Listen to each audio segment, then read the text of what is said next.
across the UK, on DAB+, on your smart speaker, on your smart TV, and on your side. This is Talk.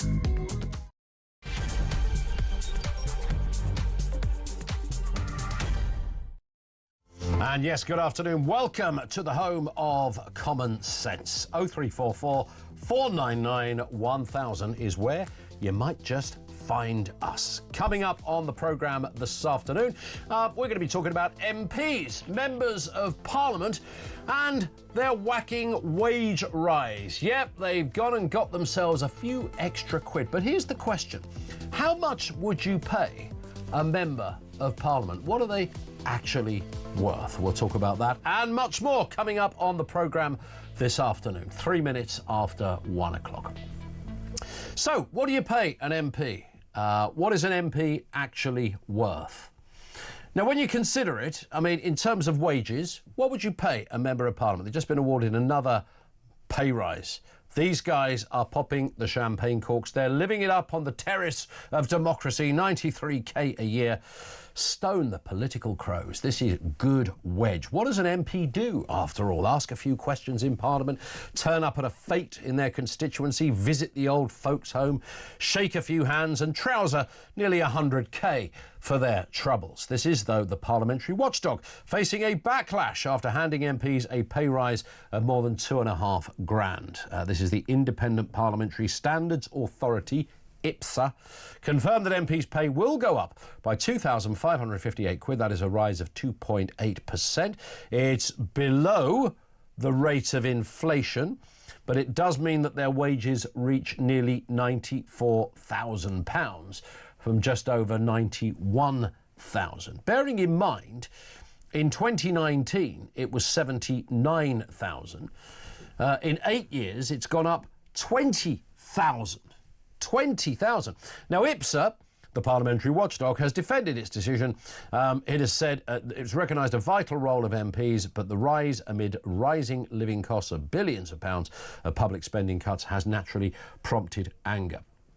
But it doesn't stop there, of course, because if you are a member of Parliament, you have a very impressive expense account. And here's the clincher: as many second jobs as you fancy, unless you're a cabinet minister, as many second jobs as you fancy. You can do all sorts of things. You can trouser the cash all over the place. 5k here, 10 there, 25 to be on this board, 50 to be on that board, 16 hours a year you've got to work to be an advisor to a construction company. They'll give you another 35,000. The odd appearance on Have I Got News For You, 10k, ka-ching, straight in the skyrocket. Jobs are good, as they would say. This is a good gig, and here's the problem we have. We don't have enough good MPs. I'm going to throw that question out there. What is an MP worth? 0344 499 1000. I would say, and hear me out on this, I would say pay them twice as much, but halve the number of MPs. And somehow we've got to, if we can, ascertain, I don't know whether they fill out a form, whether they do an interview, whatever you want to call it. We want to find better MPs. Better MPs and fewer of them. Pay them more money. They won't be able to have a second job. They won't have that impressive expenses account quite what it currently looks like. But there it is. I mean, what do you pay a member of Parliament? Tell me about your local MP. What are they worth? 0344 499 1000. I'm all ears at this end. This is a job, by the way. If you've ever been down to Parliament, and when I was working in the press gallery, you get a little up close and personal. You begin to see the mechanisms of how it works. And I used to really believe, genuinely believed, that these people were sort of unsung heroes in a way, much like a charity worker. They are, after all, your conduit to power. It's the sort of pinnacle of the democratic process. They are that bit in the middle that links you, the common man, us, the common people, to the system that makes our country operate. And it's that person, that man or woman, that is responsible for that. That's a big gig. That's a big gig. And there is potentially, there used to be a certain benevolence in them doing that. That's certainly how it used to feel to me. I've got to say this. When you meet a good MP, they are worth their weight in gold. You could not drag me into that job when you look at the work of a good MP. And I am telling you now, the good ones will work from dawn till dusk and beyond. They will, and if you've got a constituency that's away from Westminster, then you have to throw that into the bag as well. That's why, part of the expenses issue is alive and well. Your second home expenses, if you happen to be an MP in Aberdeen, then you've got no choice. Your workplace is literally in Westminster, as well as your constituency, of course. But if you find a good one, a really good MP, they are worth their weight in gold. I mean, they work long hours, they are tireless, they are brilliant, they are incredible, they leave no stone unturned, they ask the right questions, they sort stuff out for their constituents, they'll be on the phone, they'll be on the email, they'll never stop. I sense there are fewer of those MPs today than ever before, and that's not just the rose-tinted glasses. I genuinely think there used to be a greater diligence, whether they were the sort of lefties that were there to, represent their core beliefs and interests, working people maybe, the MP coming from, the mining town and being that voice for those people, etc. Or whether it was the rich landowner. I mean, there used to be a very good reason, by the way. Being an MP, if you were a rich landowner, you didn't need the money. And if you were a kind of union guy, you were looked after by the unions. So it was meant to be a sort of, beyond corruption kind of setup in some respects. But I think that has all changed. And when I look at the calibre of MPs that we have now, who was the one I saw on the politics show a couple of weeks ago? I mean, these are just not very bright people. You've got to be bright, OK? I get the bit that you want to represent your... But I think you have to be bright. You don't have to be a great television performer. I ain't worried about that. I don't need to see you on a reality show or a quiz show. But you've got to be bright. You've got to be switched on in some respect. You could be kind of streetwise sort of bright. You can be academically bright, but you've got to have there's got to be a certain switch that puts you into that kind of stratosphere of note, where you do stand out. You're compelling, you're commanding, you have all of that going on. What is an MP worth? 0344 499 1000. If we halved the amount of MPs to about 300 and doubled their salary, would we get a better bang for our buck? Our lines are open. This is Talk. Let's get a word on this and the other big stories of the day. Robert Taylor, political commentator and journalist, is back with us. Afternoon to you, Robert. Good afternoon, Ian. Always good to have you with us. So, it's an impressive pay rise, 94,000 quid by anyone's standards. That is an awful lot of money. I mean, it's been discussed for years. It's been a contentious point for years, and maybe a good example of that is the old sitcom from back in the day, Yes, Minister, talking about this very issue. Have a listen. I've got a deputation of MPs coming to see me this afternoon about a pay rise I promised them. What will you say? I shall say I deeply sympathise, which I don't. They fully deserve their money, which isn't true. And that I shall make it my first priority as soon as the crisis is over, which I shan't. But if they go and vote themselves a whacking great pay rise and then tell everybody else there's no money for their pay rises, it doesn't do very much for the dignity of Parliament, which it doesn't. There it is. There's a very profound point to finish on there, Robert, to be honest, because that is one of the problems, the optics, right? Well, it absolutely is. And of course, in those days, MPs did vote themselves pay rises, and it was outsourced to an independent panel, I think in 2011. But that independent panel has given them a nice, healthy, with inflation pay rise now. And it gives the wrong message to me at a time when people are struggling all over the country. People are struggling. There's a cost of living crisis still. Energy bills are still sky high. Inflation is still above where it should be. Interest rates are too high. And yet MPs who, let's be honest, are responsible for all that, they're getting their nice inflationary pay rise. Doesn't sit comfortably with me, Ian. No, and it's a £20,000 pay rise in 8 years. And I know they talk about, public sector inflation linked. My okay, I do this for a living. I'm not complaining about the money I earn, but I don't earn any different to what I earned 8 years ago, roughly. So I think there's a lot of people in that position where they simply haven't seen these kind of heady pay rises. £20,000, which is some people's wages, over 8 short years. I mean, this is big money, and I think it's reasonable that we question what the heck they actually do for it. Yeah, and I think the people who haven't seen any sort of inflationary pay rise are more likely to be in the private sector, in the commercial sector. And it's in the public sector you get these inflationary pay rises, which, of course, is why we're all spending more on tax on the public sector. It comes back really to what Rachel Reeves is going to deliver tomorrow.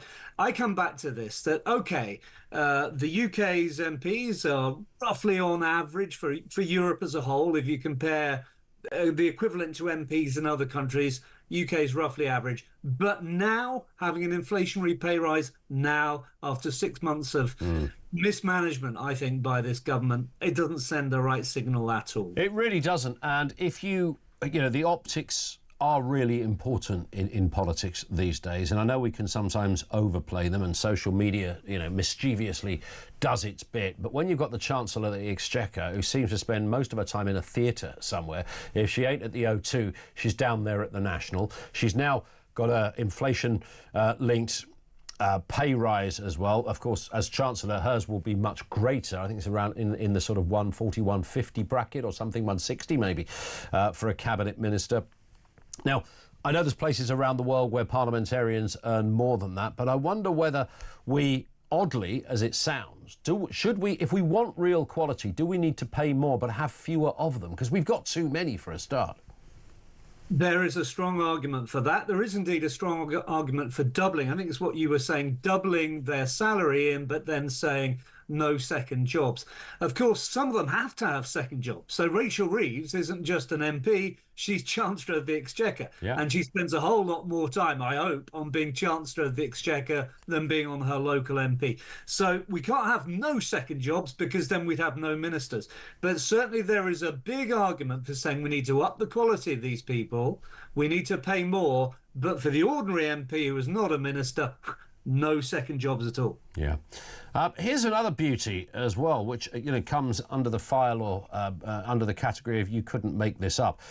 Labour are importing a load of solar panels because they want every school and hospital, I think, to be covered with these things. They're arguably going to get most of these from China.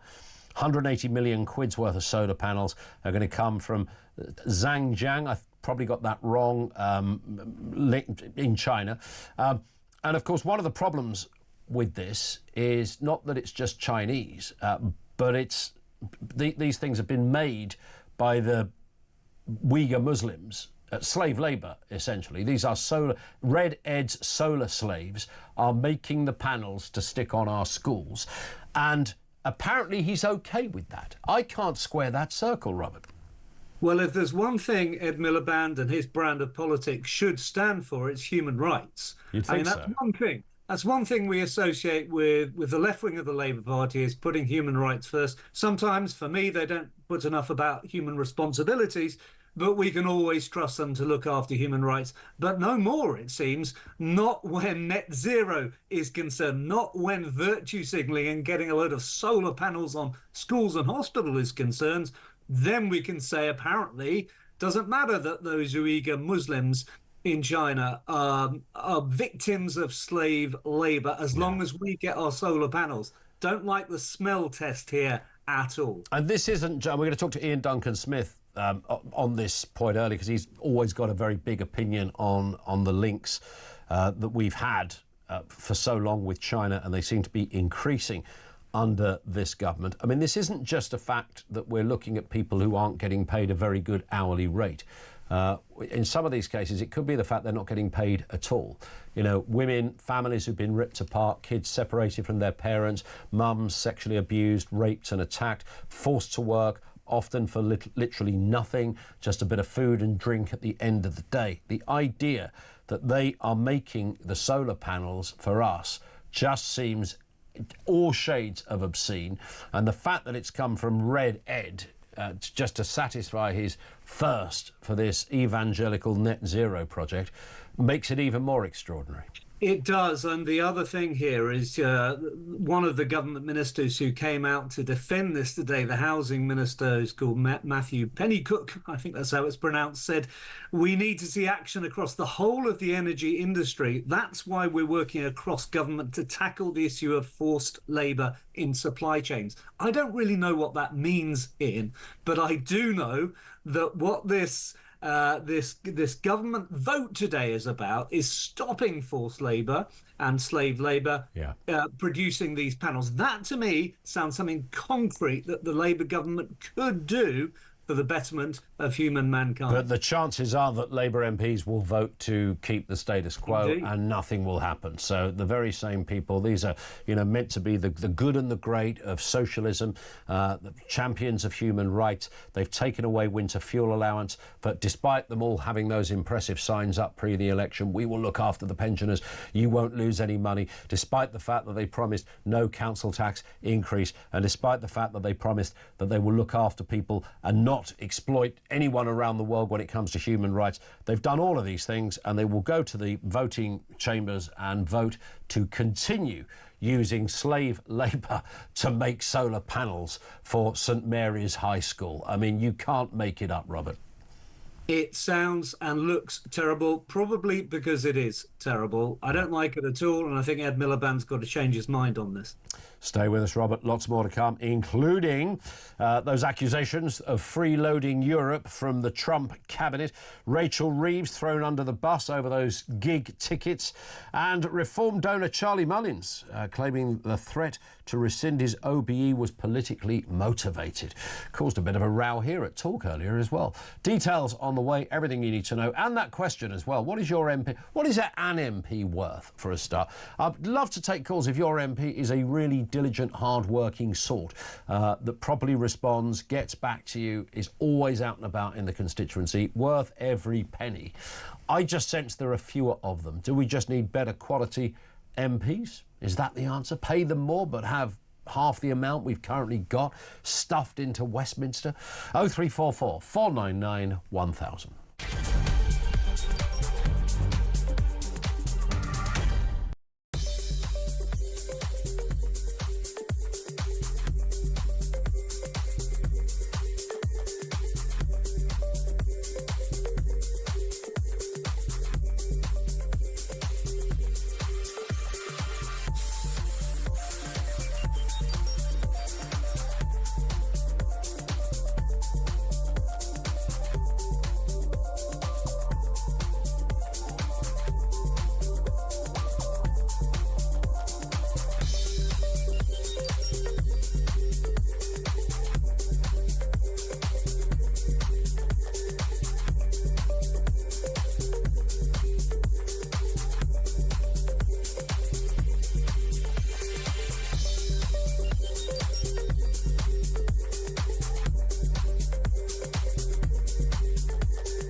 It's something that I have worried about for years. I spoke about it during the leadership contest. It was part of my conference speech. We've got to look after people who are vulnerable. We've got to look after women and girls where they are in dangerous situations. And we also need to see justice done. And I don't think that we have seen full justice done. We had a task force 2023 that found about 500 new perpetrators. We need to make sure that we catch everyone, and that requires a national inquiry.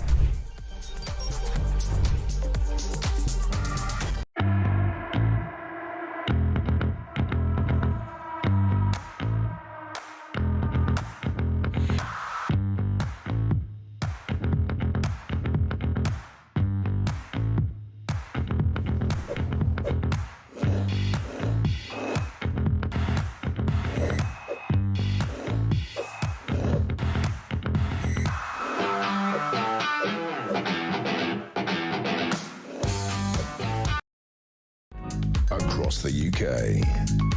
On DAB+, on your smart speaker, on your smart TV, and on your side. This is Talk. It is Talk 23 minutes after 1 o'clock. We've got Robert Taylor with us, the journalist, looking at the big stories of the day, including those curious case of the text messages that have gone public over there in the States. I mean, this is, whether you're a big fan of Trump, whether you hate Trump, whatever, I mean, this is a howler, dangerous territory that we're in here. His cabinet privately criticising freeloading Europe. I mean, they might be right about that. We'll come to that in a moment. But the idea that, which I think goes against everything in the rule book, that they will be discussing war on the equivalent of a WhatsApp group, which inadvertently included a journalist on it. I mean, you can't, again, it's beyond the thick of it. It's beyond House of Cards. Well, as a journalist, I'm all in favour of peeping behind the curtain. And there's that old adage, isn't there, that news is what somebody wants to hide. That's the definition of news. Yeah. So we're certainly getting news here. But what a terrible howler from a security perspective. I understand this group, it wasn't WhatsApp, it's Signal, which is meant to be more secure, apparently. But to let in a journalist when you're discussing national security and bombing the Houthis, extraordinary. I haven't heard of anything like this happening before. Yeah, and kind of like these blokes using sort of funny emojis when, talking about where they're going to bomb. I mean, it is like if it wasn't so serious, it'd be like just a sketch show, like a parody, right? It reminds me a little bit of the WhatsApp messages that we saw from Matt Hancock and his cronies during lockdown, which were, of course, released by the Telegraph. Yeah. And we saw that the kind of language that these people use in private isn't terribly statesmanlike. And for heaven's sake, certainly what we've seen from the US Defense Secretary and the head of national security, again, certainly not very statesmanlike, really quite extraordinary. It's not what you'd expect the great and good to be using. One of the central points, I mean, we can talk about and in fact, worth saying that the journalist that was included in this didn't actually release everything that was said, because there was some things in there he thought, well, it's probably not best I put that in the public domain. And I don't think he got a thank you for that. He was almost sort of, ridiculed for being the unintended recipient of this conversation. But one of the themes of the conversation they appeared to have, including the Vice President, was a lot of talk about a freeloading Europe, those pesky Europeans, essentially dining out on the back of America again. I mean, to a degree, I think they had a point on that, even if it was a rather unconventional way of putting it. Well, I think a lot of us can completely understand that one. I mean, the European nations haven't spent enough on their own defence. They have relied on America. And now that the rug is being pulled, Europe is struggling actually to stand up for itself and finds that it doesn't have the resources to deal with Putin. So I absolutely understand that from an American perspective. I think the Europeans do need to do more. Yes, I get that from Vance. I don't disagree with what he's saying there. Yeah. Let's move to this one. Rachel Reeves under fire for accepting those £600 VIP concert tickets while, of course, working out where to cut money and public spending. She's also been trousering tickets for the National Theatre as well. I think there was a Harrods hamper thrown into the bag as in addition to all of this. Let's have a listen to Kemi Badenoch, the Tory party leader. She appeared here on Talk this morning in the studio with Mike Graham. Here's what she had to say about MPs taking freebies. It's been a long time since you've been leader of the opposition. Well, for things like concerts and so on, no, not really. I get donations to help me with my job. So people give money and I can use it to pay for things like transport, hiring other people's services and so on. So we will always, as politicians, have people giving us things because we don't want to spend public money on our day-to-day job. OK. Not quite sure what to make of that, to be honest, Robert. But look, I get it. Every now and again, the Prime Minister's going to turn up to the FA Cup final or something. That's kind of all right. I can see having the leader of the country at certain events will always be a thing. But there is a little too much of this. And again, it comes back to where we began, the optics of it. The optics are terrible, particularly when you think that whole freebies scandal really infected the first sort of 3 months of this Labour government, took the shine off its massive landslide majority. And then after that, I mean, we're talking about Christmas here, aren't we? And we're talking about Christmas time. Rachel Reeves was accepting tickets to various concerts. This isn't in her role as Chancellor. This is in a purely private capacity. I don't understand why she would do that. She knows that her budget wasn't received terribly well because, in my opinion, it was disastrous. And then, after all that freebie stuff, she decides to take yet more freebies. It's a mad thing for anyone in a high-profile position to do. Yeah, I mean, if she got a pair of tickets for the Martin Lewis Money Mania gig over there at the O2, should such a thing exist, I might get that a little bit. But you know what? I would guess, I don't know loads about Rachel Reeves, but a little bit. I would take an educated guess that Rachel Reeves had never heard of Sabrina Carpenter before she walked into the O2 that day and watched her perform. Well, quite possibly. And the other thing is Rachel Reeves has not been supported by a couple of her colleagues, Heidi Alexander, Transport Secretary, Housing Minister, again, we mentioned him earlier, Matthew Pennycook. Both didn't take the opportunity to support her over the last couple of days. Both said they wouldn't have taken these tickets. They're layering on the pressure on Rachel Reeves ahead of tomorrow. Spot on. And this one as well, Charlie Mullins, him of the Plumber Did Good world. Charlie is a millionaire backer of reform now. It wasn't always that way. He's actually a very staunch Remainer, so there's an interesting clash there, but he's now relaxed in the skin of Reform UK. He claims political revenge after officials moved to revoke his OBE over online attacks on Sadiq Khan. Let's have a listen to Charlie Mullins speaking here on Talk this morning. They sent me a letter from, I think, the Cabinet Office or something, and basically said that I brought the honour system into disrepute or something, and they come up with about 4 or 5 reasons why. All things evidently that I put on X or 2 bob things I've said.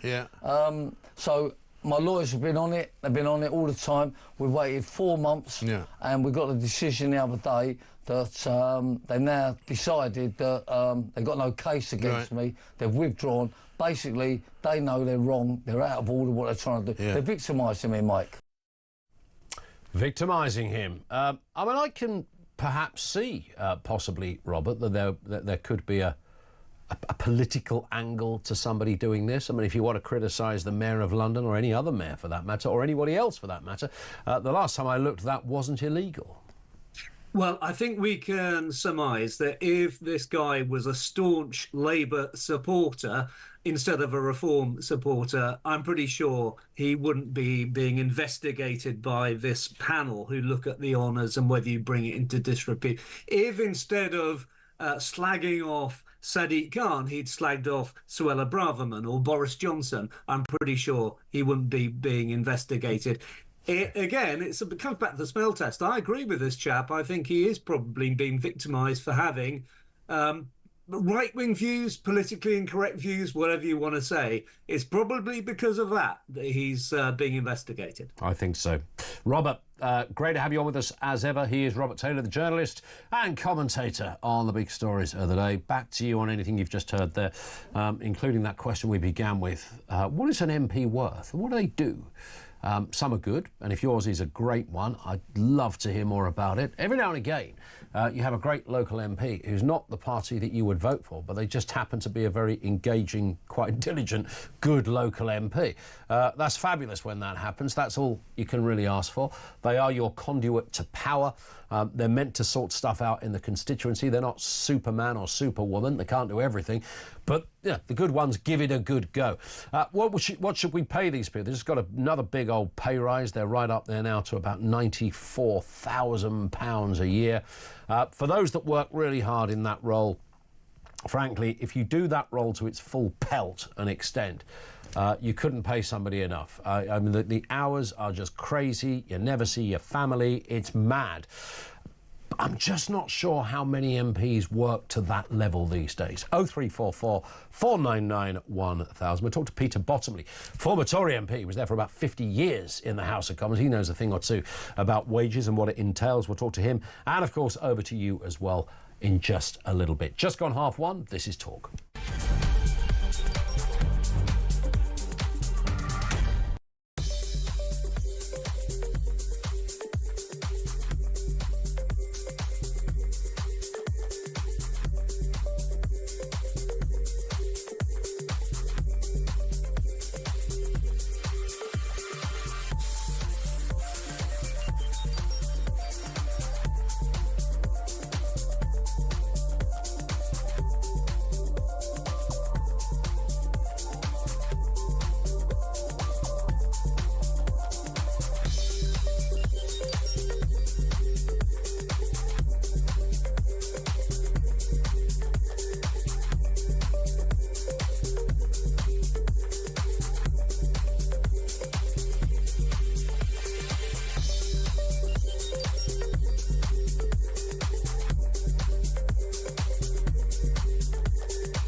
Across the UK, on DAB+, on your smart speaker, on your smart TV, and on your side.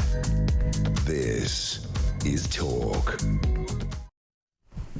This comes in from Gina, who says, I live in Eccleston, which was recently converted into one of the new constituencies. We used to be under Lindsay Hoyle, who might as well have been, who might as well has been useless, but now I would not be able to tell you who our MP is, and that's a real tragedy when you can't name your Member of Parliament, which should be really on everybody's lips. Who's your MP? Bang, you should be able to name your MP. John in Essex says, I would say that MPs should get around 125,000 a year, Cabinet Ministers 150, and the Prime Minister 200, but no expenses other than their security details and travel. Buy a block of apartments near Westminster and they can stay there when they visit the Houses of Parliament. Ban outside of politics, second jobs too, says John in Essex. There's a lot of strong feeling about that. It's a 2.8% pay rise coming to Westminster for this year, boosting salaries to around about £94,000 a year. This is the watchdog. It's not MPs that vote for this. It's not MPs that suggest this, but it's the watchdog. They claim the increase reflects the vital role of MPs. I would say, well, yeah, maybe some of them. Not all of them. It comes as MPs are due to vote on welfare cuts that could see 1 million disabled people lose their benefits. The optics of this are really quite terrible. Let's speak to former Tory MP, legendary MP, I think I can say, Sir Peter Bottomley. Good afternoon to you, sir. Delighted to be talking with the legendary Ian Collins. Well, that's very kind of you. I say legendary on the basis that you were there in Parliament for 125 years as an MP. So, I mean, you served your time. You're very kind. This issue has been going around since then, and in fact, long before that. Yeah. In 1912, 11 MPs' pay was brought in because the House of Lords decided that trade unions couldn't go on supporting Labour members of Parliament. And the rate of pay has fluctuated quite a bit. I take the view if your MP isn't worth the pay, it's better to change the MP than to change the pay. Mm-hmm. And remember that you're trying to attract and keep a range of people, including those who are reasonably successful in ordinary life. So, for example, when I got elected, if I'd been the Deputy Publicity Officer for the National Union of Teachers, I would have taken a 1/4 pay cut to become a member of Parliament, I don't think that's very sensible. Yeah.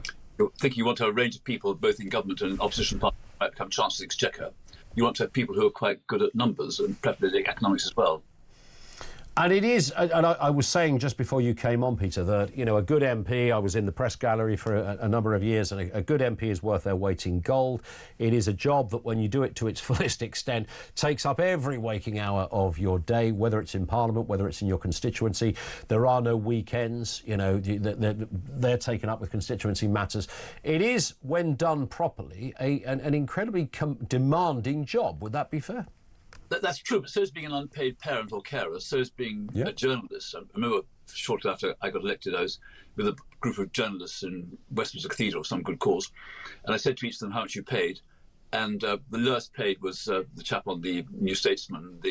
Almost the highest paid on union rates was the Morning Star man, but he had to give back 2/3 of his salary to the paper. There are some people who have paid £30,000 a year for writing 4 articles. Yeah. So the range of pay doesn't always reflect the effort or the achievement, and nor should it. It ought to be a level that will attract, among others, the deputy heads of comprehensive schools who ought to be able to come into Parliament without losing money. The general practitioner in politics should be judged, in my view, at about the same level as a general practitioner in medicine. These are not complicated. The present system, of course, is crackers, because pay should only change at a general election. You shouldn't have an interim increase a year after the election and then a bigger increase next year after that. It'll just excite everybody. IPSA should say the pay from the July 2024 election is going to be whatever it may be. That's what you get, and it won't change until the next general election. Yeah. I mean, that sounds fair enough, and lots of suggestions from certainly our listeners and viewers this afternoon as to what should happen. I've always wondered whether we simply need fewer MPs, but on a better salary, you know, double the salary, but halve the amount of MPs. I know that I'm not the first person certainly to float that idea. Broadly speaking, is there something in that? There is something in that. Whether you could halve it is not too easy, because if you want to take 60 to 100 to be government ministers at the same time, only a few of those will be in the Lords. If you want to have a range of people on the opposition front bench and let the Liberals and the other parties have theirs, you need to have a fair number of MPs, but you don't need the 650. Yeah. David Cameron proposed bringing it down to 600 and having slightly larger constituencies. That would reduce the cost of politics, and that might be a productivity increase which would match what we're hoping the rest of the economy will do. And what about second jobs? Because, again, whenever this subject comes up and we begin discussing what our political masters earn, naturally we get a lot of communication from people saying, you know, some of these people have, you know, half a dozen different jobs, 16 hours a year sitting on a board somewhere for a construction company, etc. Now, that's not illegal, but is it moral? Well, what's immoral is people being paid for lobbying or representing commercial interests. Yeah. That is illegal and totally out of court. Ministers, of course, have a second job. They're constituency members of Parliament and they're ministers. Yep. And I did 6 years. My wife did it for rather longer. In fact, she was Secretary of State for Health and then Culture, Media and Sport. Indeed. Which I got on. So obviously there's the capacity to do more. Take someone like Jim Callaghan. When he stopped being Prime Minister, he ran his farm. She was told, you can't do that. I had a good friend called Peter Thurnham, who was a Tory, but then joined another party, who built up an engineering firm. He got made redundant, bought 2 machine tools, ended up employing 100 people. And then he was asked if he'd stand for Parliament and did. Should he have given up the business he had built up to be able to represent people in Parliament as well? I don't think so. Yeah. And if you take other people like Tony Benn, for whom many good things can be said, he spent all his time keeping diaries and records, and afterwards he wrote a book. The money, so to speak, from the book came during his time when he was in Parliament. I don't think it's a practical suggestion to ban second jobs. You should say what people should not do for money, and you should say to people, be transparent. If your constituents will live with it, that's life. Yeah. Fair dues. Listen, Peter, great to have you on. Thank you, sir. Sir Peter Bottomley, former Conservative MP, round about, was it 50 years, I think, thereabouts, as a member of Parliament. He makes a good point there, that if you have set up a business and then you want to become an MP, are you meant to sell the business before you can become an MP? So there'll always be a dual wage there. And how do you differentiate? I mean, Tony Benn writing a book and doing rather well out of his work as an MP, albeit sort of post-parliamentary career. What's the deal there? So it's not straightforward, I get that. But how much is an MP worth? What do you pay an MP? What do you reckon they're worth for their pound of flesh, as it were? Let's talk to Charlie in East Sussex on this point. What have you got for us, Charlie? Good afternoon. Hi, Ian. It's not just the salary, it's the pension as well. So I think it's changed from a final salary scheme to a 1/50th per year of service. Yep. So if you've got an MP that does a full term, that will be a £9,400 a year. If it's a £90,000 salary, Sure. it'll be £9,400 a year salary for one parliamentary term. If they do 2 terms, if they're in there for 10 years, well, you can work it out. You double that. 15 years, another 9,000. So, you know, the longer they're in there, the more money it's costing us. And so you've only got to be in for 1 term of Parliament, and you're already on more than the basic state pension. Yeah, I mean, I've often wondered that about, you know, when I talk to MPs who say, I only did it for 8 years, I think, you got a pretty good pension out of that, though. You might not have it straight away, but it's waiting for you. Oh, absolutely. So, you know, and don't forget, lots of these MPs, they're in there for a long old time. And so you can look at this compounding and compounding and compounding. So at the end of it, they get a really lovely old payout, aren't they? Yeah, indeed. I mean, look, it's a public sport, Charlie, isn't it? Having a pop at MPs, and that should always be the case. You know, we're meant to satirise and lampoon these characters, but we should also acknowledge there are some really good MPs out there. Well, there are. I mean, you know, we've had bad MPs down where I won't tell you where I live, but we've had bad MPs and one MP who was a Liberal Democrat. I mean, that guy would go to the opening of an envelope. Seriously, he's you know. Do you mean that in a good way? Well, it was all actually. It was a Lib Dem, and he was all right. It was a good bloke, but yeah. You know, again. It's what is anybody really worth? I had a bathroom fitted, and I won't tell you how much that cost me. So that was a plumber. So there you go. There you go. Nice one, Charlie. Thank you for that, Charlie in East Sussex. Stuart says MPs should all have second jobs because it'll help them understand the real world and break them out of the Westminster bubble. It is that problem that you've had a job.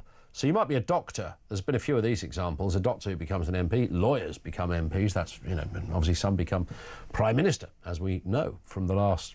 Well, we've had Blair, we've had... Keir Starmer, that's him. Yeah, the current one. You see, it's so easy, isn't it? That's politics for you. Tad in Cambridge says, we could save the public a fortune with the adoption of performance-related pay. That way they would pay us. Those who lied to get elected should be subject to massive fines. That'll weed out the useless ones, says Tad. I do find that there is... there's a certain time... I don't know, you know, MPs on the right are accused of doing it because they can, you know, further their kind of career financially. And MPs on the left are accused of doing it because they can just use it for their pet cause because they, you know, hate money or they hate Israel or whatever. There's loads of those. I'm sure the truth is somewhere in the middle of all of that. What are they worth, though, on balance? This one comes from Christine on the Isle of Wight. It says, in my opinion, our local MP, Joe Robertson, is really good. He's been leading the fight against our council's elections being cancelled, despite the fact that with reform in ascendancy, he would be at risk of losing his council seat if they went ahead. The problem I have is that he is the MP for the Conservatives. So if I was voting for local issues, I would need to vote for him, but I can never vote Tory on a national issue, so would have to vote Reform at the next general election. It's a dilemma. It is a dilemma. And I remember I've had a couple of mates who've been in, one who was a bit of a lefty and found himself in a constituency where the MP was a Tory, but a really good, hard-working Tory, so he voted for him. And one was the other way round, where somebody voted... It wasn't Diane Abbott. No, nobody would be that... Well, a lot of people would be that daft. But it was somebody who was, you know, fairly prominent. The name escapes me. But he voted Labour because the local MP was really good. So you have those kind of strange, difficult moments to ascertain, you know, which way do you go? Is it based on how good your representative is for your local area, or is it just based on your wider politics? 0344 499 1000. And what are they worth, those old MPs? Our lines are open. This is Talk.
politics of it, isn't it? Is it? It was politically motivated. Yes. I've upset the Labour Party. Yeah. He's screaming like a pig, like Starmer, because I said, you know, him, Rayner, Reeves, they're not qualified to be in that job. Yeah. They're misleading the public. Yeah. They're taking the country to ruin. They're costing youngsters their jobs in fortune. Yeah. They're killing old age pensioners with what they're doing. I've got no chance then, have I? Because that's what I say every day, pretty much. Well, I'm okay, never going to get an you ain't OBE got a now. medal.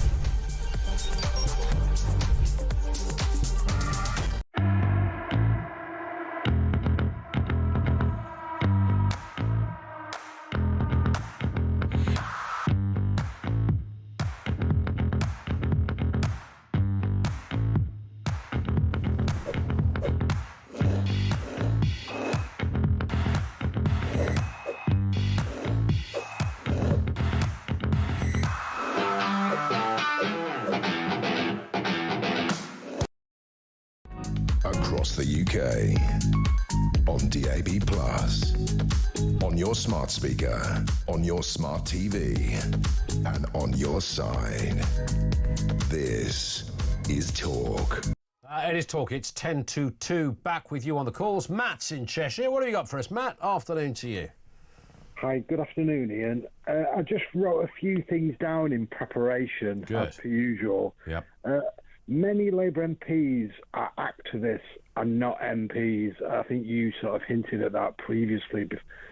If you compare Nadia Whittome and Zara Sultana to Shirley Williams and Caroline Noakes to Douglas Hurd, the gulf in class is stark.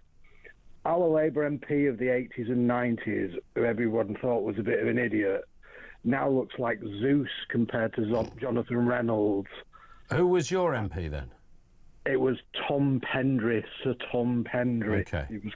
You may not remember him. I mean, you mentioned, is it Nadia Whittome or? Nadia Whittome and Zara Sultana, yeah. I mean, these people are beyond hopeless. I mean, I don't even know where to start on how hopeless these people are. I don't know who goes to the ballot box and says, God, they're great, these people, other than the usual of voting down just party lines, right? Oh, they're Labour, so I'll vote for them. Yeah, they're just activists, and people vote for them on single issues, like you said earlier, the pro-Palestine candidates and such. Finally, if as an MP you are complicit in making everyone worse off, destroying jobs, spitefully victimising pensioners, the disabled, farmers, and upwardly mobile lower middle class kids, while simultaneously favouring illegal immigrants that are laughing at Britain over British citizens, you are worth less than nothing. Generally, as the calibre of MPs is much lower than ever before, they should receive a pay cut. Yeah, I like that. A pay cut. I mean, is there a way of sort of accurately having performance-related pay for MPs? I don't know how you'd work it out, but I'd certainly like to give it a go. Good man, Matt, as ever, thank you very much indeed for that. Bit of breaking news. An independent KC has found credible evidence of unlawful harassment of 2 women by MP Rupert Lowe and male members of his team. This is according to Reform UK. So we're just hearing this news now, that an independent KC has found credible evidence of unlawful harassment of 2 women by MP Rupert Lowe and male members of his team, according to Reform. Now, that's a developing story. It's a story of immense interest to a lot of you, I know, as to what went on there. And I'm sure there's lots of you who will not be satisfied just with that rather brief release I've just given you. We'll get some meat on the bones of that and bring it to you when we can. Paul is in Newport. What have you got for us, Paul? Good afternoon. Good afternoon, Ian. Always good to speak to you. You too. Here's a radical thought with regards to the payment for MPs. Surely it should be proportional to what the average person of their age earns in their constituency. That's interesting. Okay, so if you think there are some areas of the country, if you go up north east, where the average person's living on like 25k a year, this, that, and the other. So if we accept that by the time the MPs have put their expenses in, all this sort of stuff, it's going to be over £100,000. You know that. Anyone with half an ounce of sense knows it's not the 94; it's the 94 plus. Mm-hmm.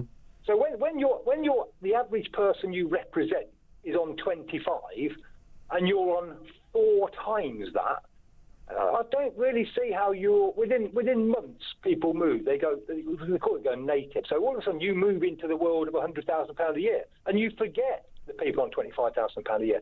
To give you an example, okay, the youngest MP is Rosie something from Kettering. She's 28, and her job before she became an MP was she was a call handler for someone like Boohoo or Asis, one of these sort of online companies. So you sort of know. So she's probably on about 21 grand a year or something. 21, 20 grand. So she, 27, 20, still lives at home with mum and dad, and all of a sudden she sort of moved into the £100,000 a year plus expenses, plus card if she gets one. That's madness. It's absolute madness to take someone who one moment was handling telephone calls saying my dress doesn't fit or something, and all of a sudden she's on £100,000 a year and expected to run some department or do whatever. But could it work though, Paul, if you had different MPs on, so that whoever represents Mayfair down in London would be could be on about 200 grand a year, and no. The woman you talk of could be on 20. Yeah, but by the time you get into things like Mayfair, okay, certainly with the Conservatives, these are wealthy guys anyway. Well, I mean, Zach Goldsmith, when he was running for this, that and the other, I don't think he needed the money. Look, Jacob Rees-Mogg, I don't think he needed the money. No. The guy's worth £200 million. Is that a good thing, though, that they don't need the money? Does that make them better MPs? Only with certain people, because there are some people, if we look at Bill Gates has given away billions. So he's reached a stage of his life where he's got so much money, he knows he can't spend it all, so he becomes very philanthropic. Other people become greedy. If you look at other people, dare I mention, Donald or the likes, the guy's worth billions, but he wants more and more and more and more, the old King Cole thing. So I think for some people, money isn't an issue, and I'd suggest that for some of those, not all of those, that are already independently wealthy, they earn so much anyway that the 100,000 is almost here nor there.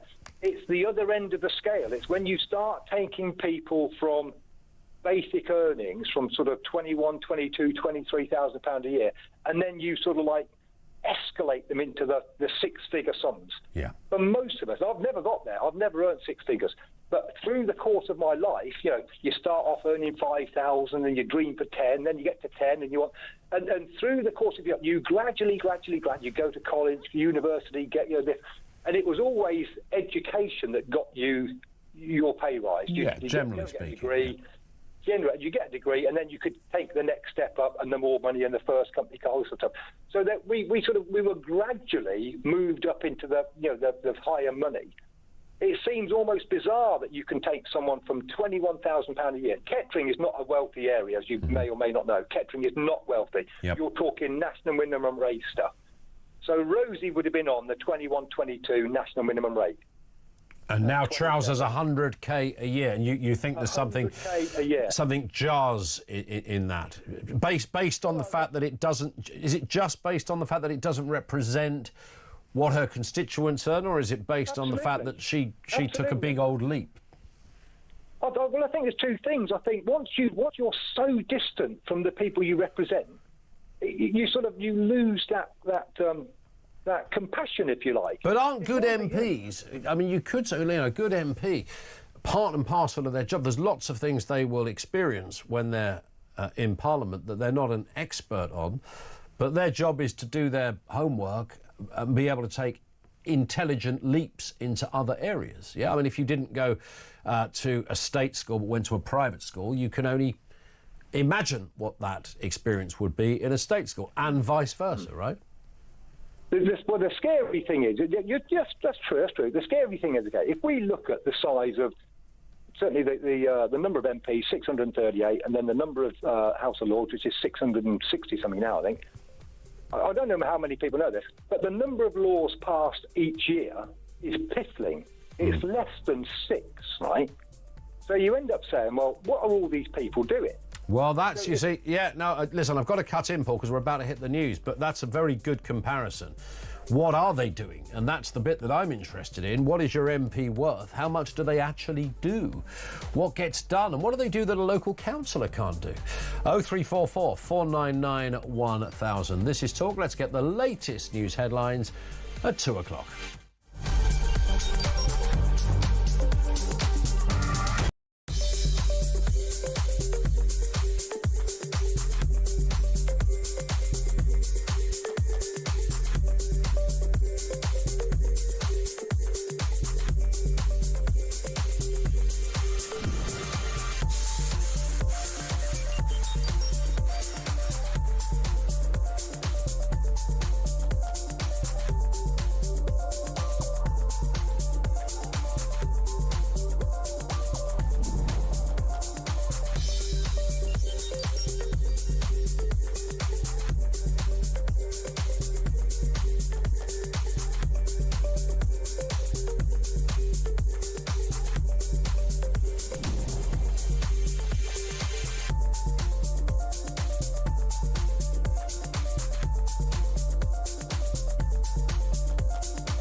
Across the UK, on DAB+, on your smart speaker, on your smart TV, and on your side. This is Talk.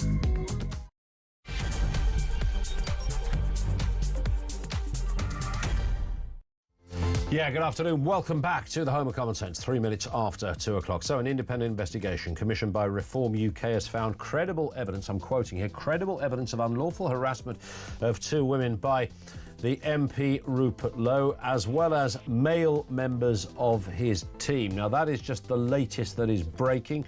We'll have fuller details as it comes through. Also this afternoon, MPs face accusations of being rewarded for failure after they received a 2.8% pay rise. They're earning now 94,000 a year, while preparing to vote on cuts that could remove benefits from an estimated million people, some of them disabled people. That's not to mention, of course, the elderly and the winter fuel allowance, and the list goes on. And Ed Miliband's net zero obsession is set to see him block a bid to ban the government from buying solar panels feared to have been made with slave labour. Yep, the socialists are commissioning solar slaves over there in China to prop up Ed Miliband's dream of a net zero utopia. That's literally how this is working. You can't make this stuff up. It should just be funny, but it's an utter disgrace. We'll have more on that as well. Everything you need to know and all the breaking news right here on Talk 0344 499 1000. Before we get to our next guest, a couple of comments from you. Jeremy says, I support reform, but I must say our Tory MP for Arundel and South Downs, Andrew Griffiths, seems a good guy. He's very active, out and about almost every day. Shame he's a Tory. See, that's a good point. What do you do with that? Do you vote because he's a good local MP, but he's part of a party you don't support? Dario in Dartford says, Mr. Collins, if I think back to the pre-Blair years, scandals were very few.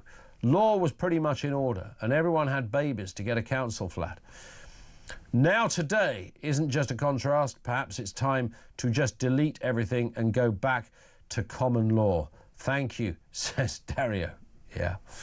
But there is a danger, isn't there, in looking back at things through rose-coloured glasses. I wonder, you know, it's interesting talking to Peter Bottomley there, and I find it fascinating. I always find kind of age fascinating, and how you forget your own increase in age and those around you that were much older at the time. Bottomley was walking around the House of Commons in Parliament as a member of MP, working with Margaret Thatcher while I was still at school.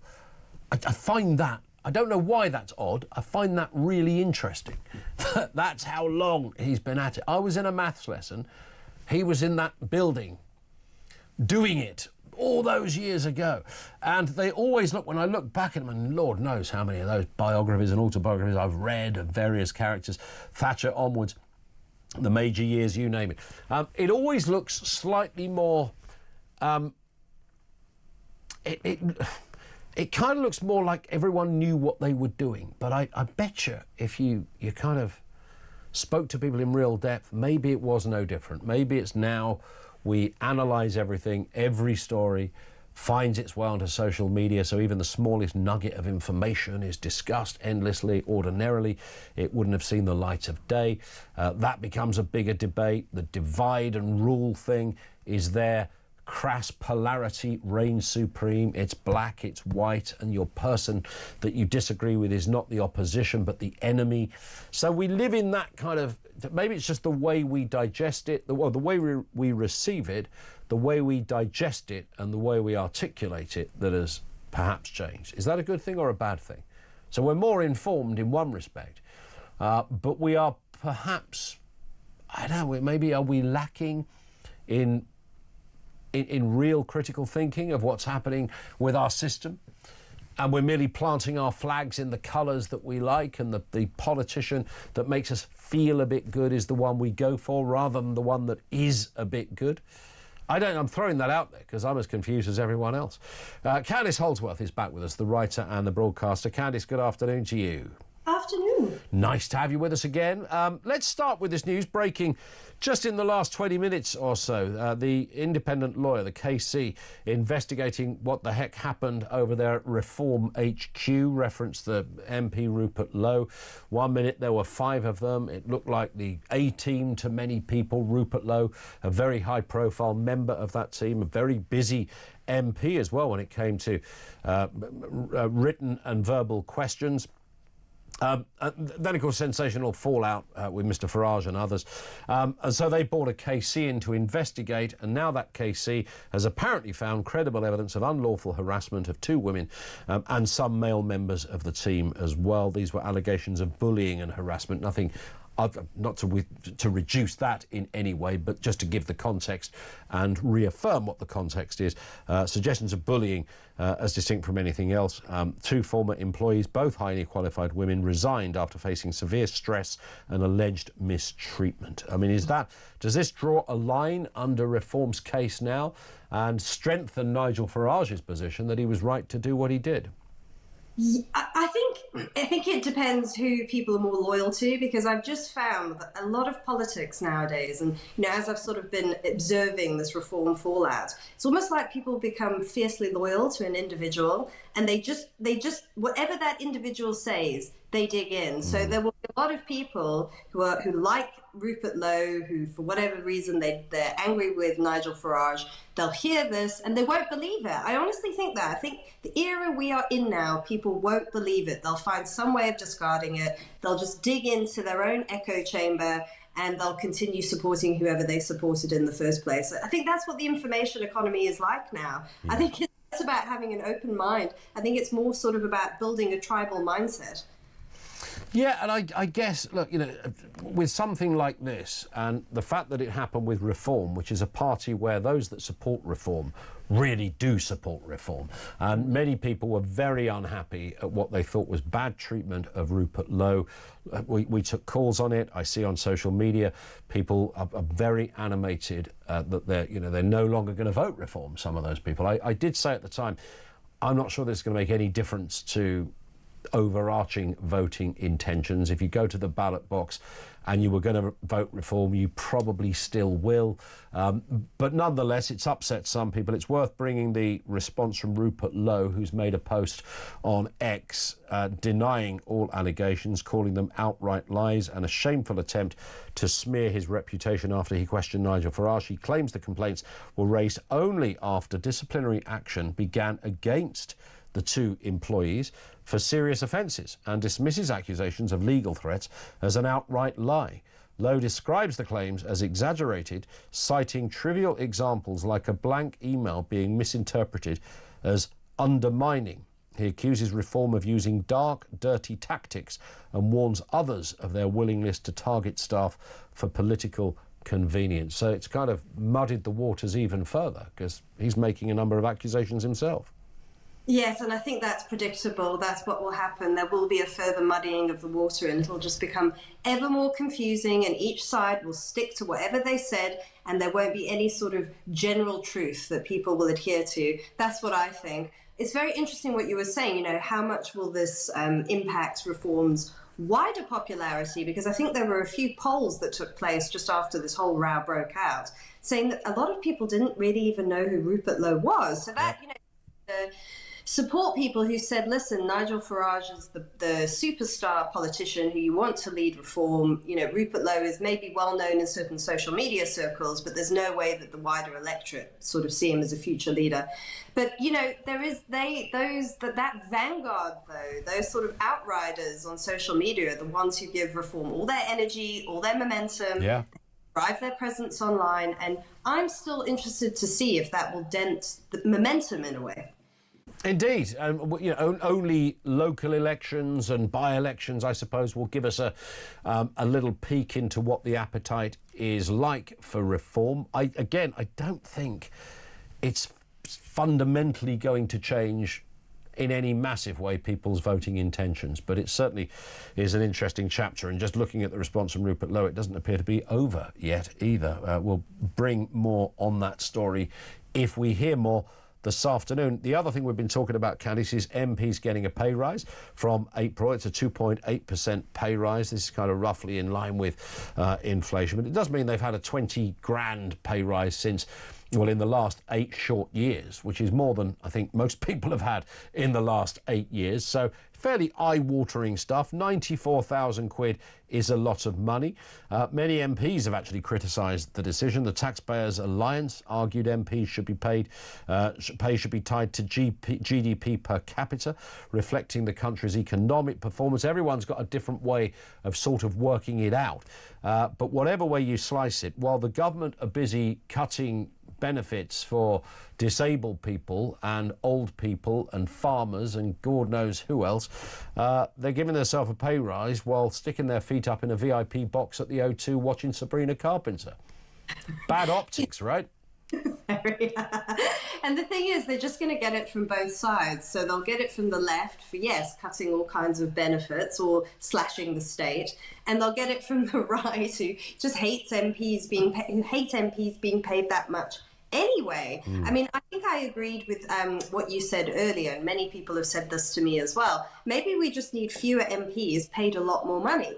Because the thing is with MPs, we want it both ways. You know, we don't want them to be paid much, but then we get very upset at the quality of the politicians we have. And I think that's something that people comment on a lot, that we seem to have very poor quality politicians at the moment. I mean, you know, a lot of their speaking skills in Parliament aren't what they used to be. You know, we're not used to them, you know, sort of reading from pieces of paper like that. We're used to them being very articulate and good at speaking.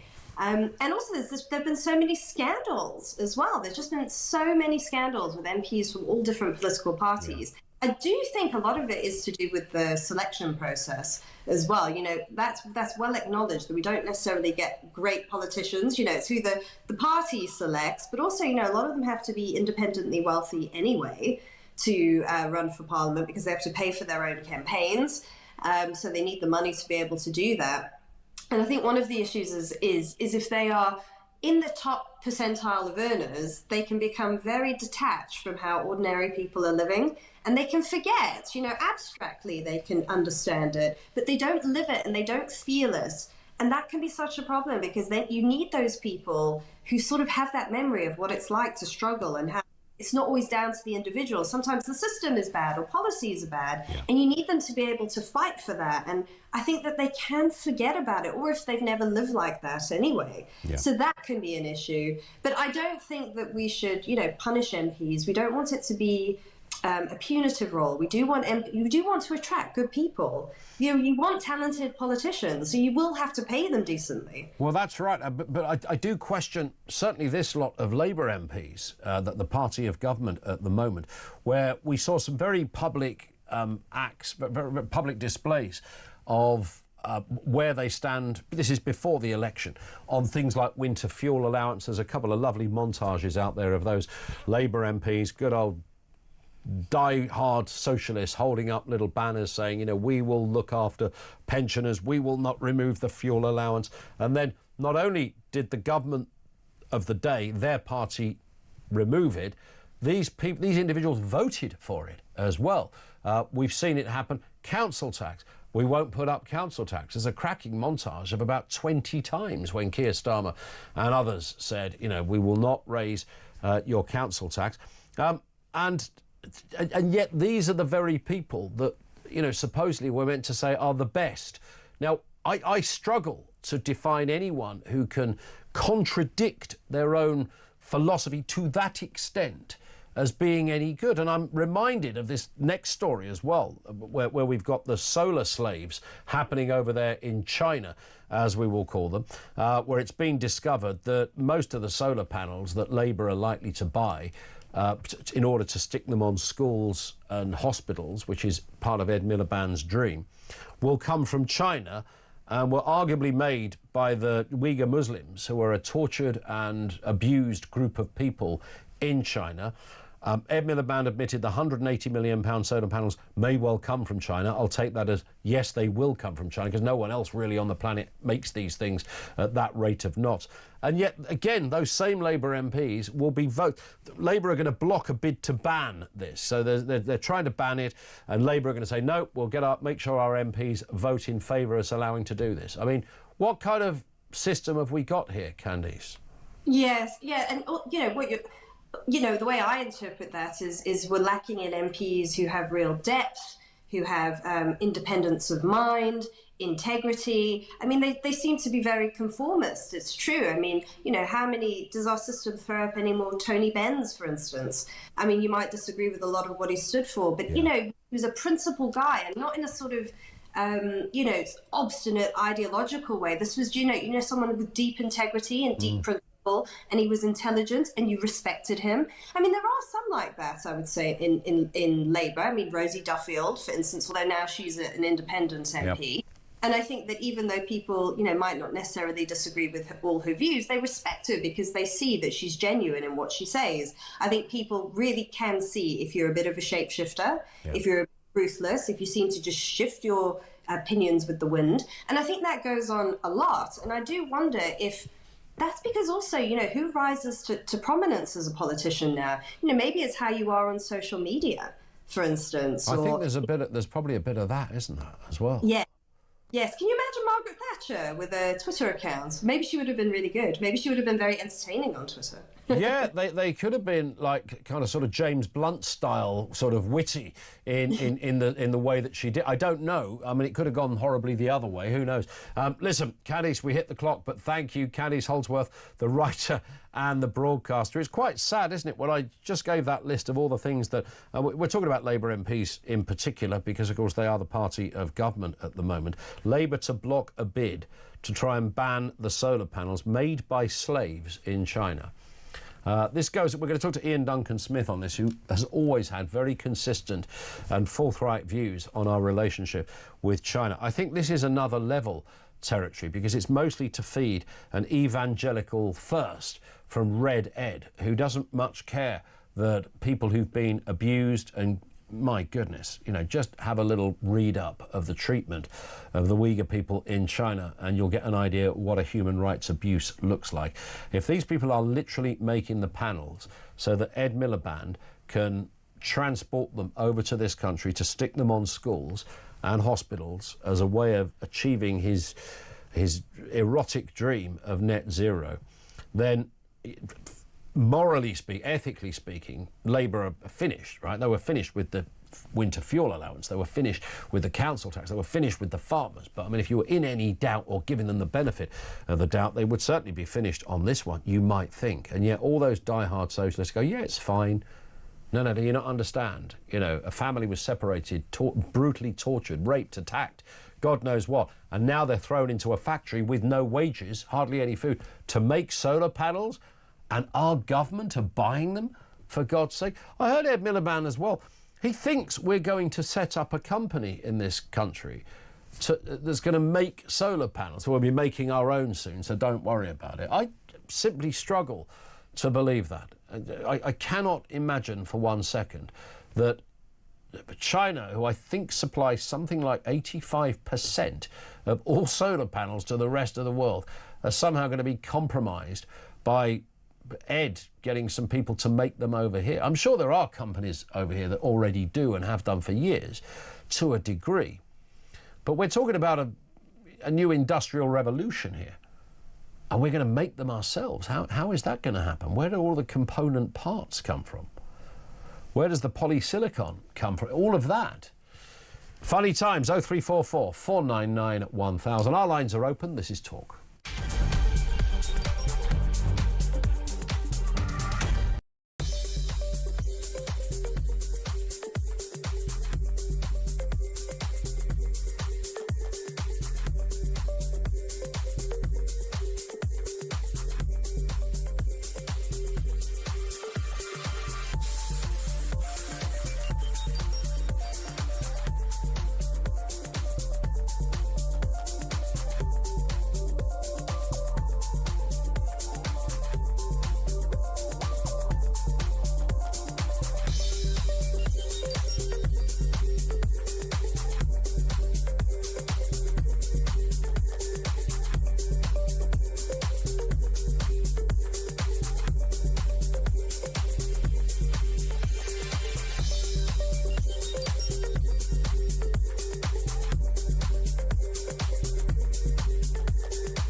A lot of people are asking questions about Rachel Reeves. She's speaking tomorrow. First question from Simon. Should she lose her job because of what she's done to the economy?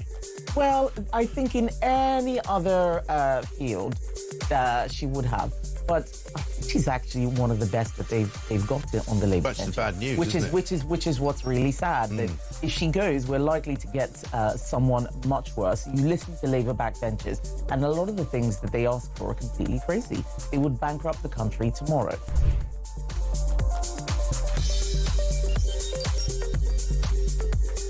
The 2050 plan is not working. And what I've said is that we need to be real. We can't just make announcements and look like we don't, like we're not thinking anything through. Especially when you see China opening a coal-fired power station every other week. And America doing it now as well. Yeah, yes, indeed. Now, what I'm not going to do is say, yes, we're going to open coal-fired power stations. From what I've seen, nobody actually wants to work in coal mines in this country. But let's come up with a new plan. Across the UK, on DAB+, on your smart speaker, on your smart TV, and on your side. This is Talk. It is Talk 24 minutes, 25 minutes even after 2 o'clock. Let's go to the phones. Richard's in Wigan on MP's pay. How you doing, Richard? Yeah, hi there. Hi. Thanks for taking the call. And it's a pleasure. I think somebody's beat me to it actually on this. Did you say the Taxpayers Alliance said that the MP's salary should be linked to GDP? Yes. Because that was the point I was going to make. But I think the backscript to that is, happy me. I had a call from my boss earlier today to tell me I've got a pay rise. Nice. And very nice. And it's all performance related, if I didn't perform, I wouldn't get a pay rise. We all understand that. And there are some years, when the business doesn't perform very well, and we either get a smaller pay rise, or in 1 year we actually got a pay cut because despite our best efforts, things didn't happen. So, but what that does is it sort of self-polices itself, because you take it to government level. And then you've got people in government that are doing crazy things, like Ed Miliband and his, what was it you called them, the slave solar panels. Yes, Red Ed solar slaves. Clearly nothing to do with growth. He's not going to any UK companies to source these solar panels, and there are plenty of them. So you'll have all his colleagues and all his MPs jumping up and down on him to tell him to stop doing that, because he's not just affecting GDP. He's not just affecting this abstract promise of growth that Rachel Reeves keeps coming out with, but he's affecting their pay, and money talks. That's a very good point. Yeah, that was a point I was going to make. But would it make it, I'm trying to do the maths in my head here, could it be really unfair, though, to some MPs whose talents lie in lots of different areas? Because, there are MPs who might find themselves working on a select committee, for example, and doing really good work, holding power to accounts, from whatever area it is they're questioning various experts on. But there's other MPs who are just amazing in the constituency, who never stop, never tire. They could find themselves with a pay cut because of, something outside of their control. Well, there's so many different ways you can do this. I mean, I said Taxpayers Alliance said linked to GDP, but my pay, it's linked to company performance, but also my personal performance as well. So there's lots of ways you can do this to make it fairer.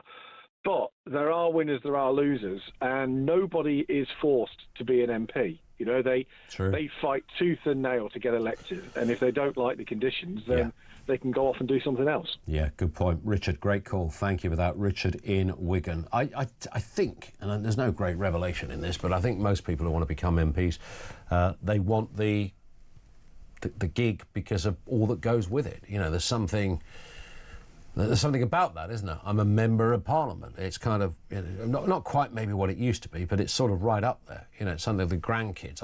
My grandfather was a member of Parliament. It's got all of that going on. You're in the corridors of power, quite literally. There's a lot that goes with the job. If you do it right, it's particularly interesting. I mean, there's some who do it for one term and they go, this ain't for me. I thought it was, but it isn't. But I think vanity is the chief driving force, left or right or somewhere in the middle. It's all about vanity and ego. for most, and they will have their pet causes. And yes, it is frustrating when some people become an MP just because they're a campaigner, or say, I want to campaign, but then you can also say, well, isn't that what you do if you feel strongly about something? You become an MP. But of course, when you are an MP, you're representing much more than just, one campaign. Let's get a voice note on MPs from Judy. Like yourself, I think MPs' wages should be doubled, but they get no expenses. They get no second homes that can stay at a travel lodge, close all the subsidised bars and restaurants in Westminster. They can have a canteen if they want. They can just learn to live within the means just like the rest of us do. Yeah. It kind of gives you, thank you, Judy, but it gives you a sort of an idea of how we view MPs, because a lot of the comments we're getting this afternoon is almost like, why should they have it so good? Don't let them have a... I remember somebody, I think it was Galloway back in the day, where somebody said, why has he got an expense account for his office furniture? He should buy his own desks. I thought, wow, we're really in kind of strange territory there, where you've got to buy your own desk and chair in the office. That's sort of... It's not meant to be a punishment. It's not meant... It's not... we don't want to penalise people for being an MP. We want to encourage them to be good MPs. And obviously, it's got to come with responsibility. It's tricky. This one from David, who says, Ian, I had some reservations over Farage over the last few years, but liked what Reform were trying to do, plus the MP Rupert Lowe, Habib, David Ball, etc. This episode has now tarnished this hope, and I would not know where my vote would go yet again. Thank you, David, for that. And I wonder how many people... is it game-changing enough? There's some disquiet among Reform, or now some people describing themselves as former Reform voters. Is it seismic enough to make a difference? I sense it probably isn't. One here says, Anthony in Selby says, Reform UK's online membership counter has jumped by over 200 in the past 24 hours, to its highest, nearly 220,000. Reform is back and growing again, despite the Rupert Lowe issue. On MP's pay, this one comes in and says, wow, so I get 2% pay increase on my salary, which is measly in comparison to MPs, as my employer has had to cut back due to national insurance changes increasing in their bill by over 750,000 a year. But MPs get a pay rise to 94,000. And of course, the point in that is that there's going to be a take of national insurance to the taxpayer, right? I know it goes back to the taxpayer, but there's going to be a national insurance implication to their 94,000. Look, it's a labyrinthine maze of doom and God knows what else. But how much are they worth, these MPs? 0344 499 1000. We're going to talk wealth tax in a second. This has come up a few times. There is an organisation called Patriotic Millionaires. These are millionaires who are willing to pay a bit more money, a bit more tax, as it were. To what degree? We'll find out. We'll speak to one millionaire investor and a lawyer and a member of Patriotic Millionaires in just a moment. And also Julian Jessup, our friend the economist, will be with us to crunch the numbers too. Our lines are open. This is Talk.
across the UK, on DAB+, on your smart speaker, on your smart TV, and on your side.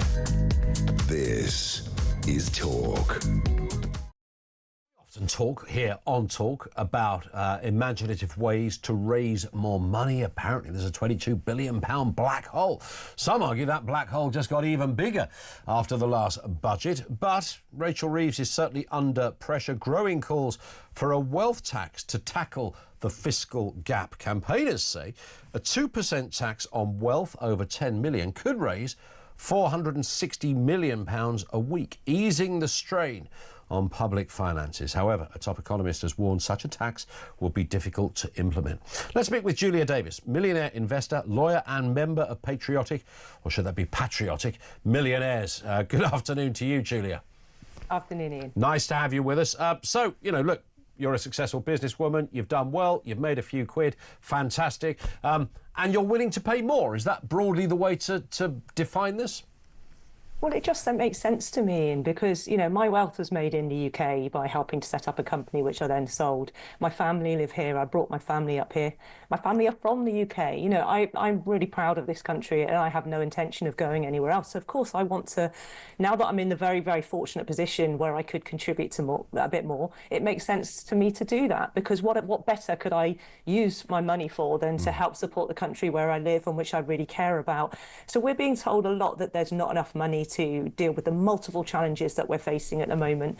And so it's difficult to get that across, the fact that we are convinced that there is the money here in the UK and we should be seeking a contribution from that. So I just want to give you a couple of figures to give you an example of how there is money in the UK, and that could and should be contributing to, improving all of our public services and infrastructure, helping those libraries not have to close, helping those public swimming pools stay open, looking after our elderly, etc. So in the UK, we've had growth over recent years in food banks and billionaires. Now, when people say millionaires and billionaires, they kind of think that they're the same thing, but I want to try and explain to you how very, very different they are. So the best way of doing this is try to think of it in terms of turning the figures into seconds. So 1 million seconds is 11.5 days. 1 billion seconds is about 32 years. So at the moment, on my lookup, the richest person in the UK right now is a chap called Michael Platt. Good luck to him and respect to him. But his wealth is 14.29 billion. That's the figure I got when I looked it up the other day. If you convert that into seconds, that's 457 years. So 1 million seconds, 11.5 days, 1 billion, 457 years. Now, I'm saying that because I'm trying to get across what incredible levels of wealth some people in the UK have. So when we're talking about a proposed tax, wealth tax of 2% on wealth above 10 million, I can stand here and tell you that if you have wealth above 10 million, you can afford to contribute a bit more to your country to help make the country that you live in a better place for everyone, including yourself and your family. If you have that level of wealth, you can absolutely afford to make that contribution. And that contribution really matters and is significant and can help us deal with these multiple challenges that we're facing. A more insecure world when we need to increase defence spending, an ageing population where we absolutely need to look after our elderly people in the way that they deserve, the multiple renewed issues that our health services is facing all the time. We had a new list of viruses we need to prepare for today. So there is absolutely no reason why the UK should be seeing libraries closing, public swimming pools closing, and a growth in food banks. That's shameful. The generations that came before us, they worked really, really hard and were very proud to provide a national health service and to look after elderly in the way that they deserve. And we should be ashamed that we're now allowing wealth to be consolidated into the hands of a few people, and we're not bold enough to ask them for the contribution, which they can absolutely make and which needs to be made. And you know what? If we don't get our tax contribution from there, then where does it come from? We then start looking at increasing taxation of wealth, which is just it's not efficient, it's not good economic sense, and it's not right that our small businesses and self-employed and the fantastic charities should be having to make that extra contribution, and we're shying away from asking that from the people who can really afford to make it. Isn't one of the problems here, there's a couple of points on this, and I know we have to be brief, Julia, but just on that issue of But rich people, I mean, it's often argued, well, rich people do already pay most of the tax. They contribute. Yes, of course, there's some characters that squirrel it away in the Bahamas or the Cayman Islands or something, but the average millionaire actually doesn't. Some are PAYE. They just happen to earn lots of money. They probably take less out because they might use private healthcare, private education, etc. So they're already paying their bit.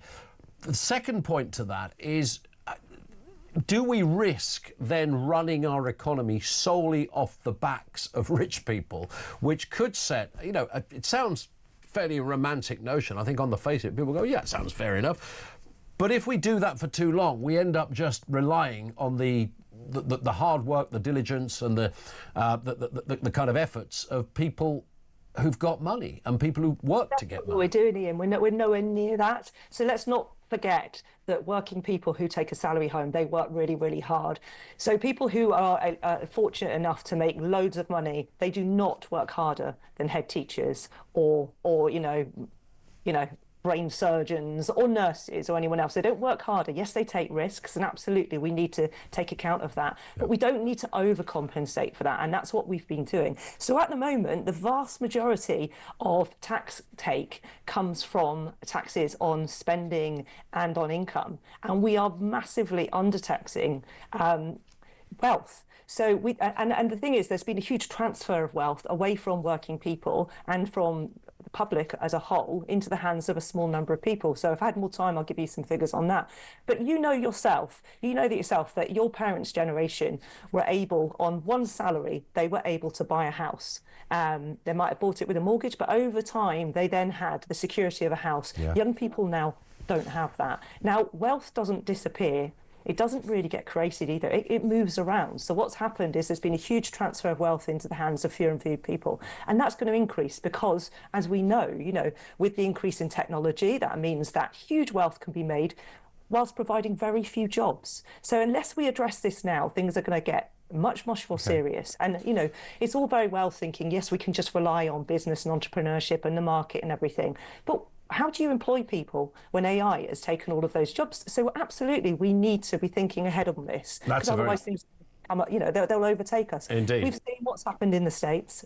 We don't want that to happen here. So let's not be shy. Let's stop pretending that wealthy people... So rich people get your wallets out. I know you've got to run, Julia, but just very quickly, this suggestion of 2% wealth on 2% tax on wealth over 10 million, is that wealth over 10 million, including your properties and everything else, or is it earnings over 10 million?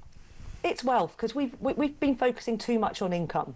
We really need to look at wealth because wealth has consolidated into the hands of fewer and fewer people. Yes, some people work hard for that wealth, but like I said, they don't work harder. They might end up with lots of money, but they don't work harder than the head teachers, and they don't work harder than brain surgeons and nurses. They're just very fortunate that what they happen to work hard at makes lots of money for themselves. And that means that we absolutely applaud them. And they have the benefit of that because they have their wealth. And asking them to make a very proportionately small contribution from their wealth does not take away from the, all of the fantastic, lifestyle that they have on the basis of the money they've been fortunate enough to earn. And let's also remember that a lot of people's wealth doesn't come from entrepreneurship.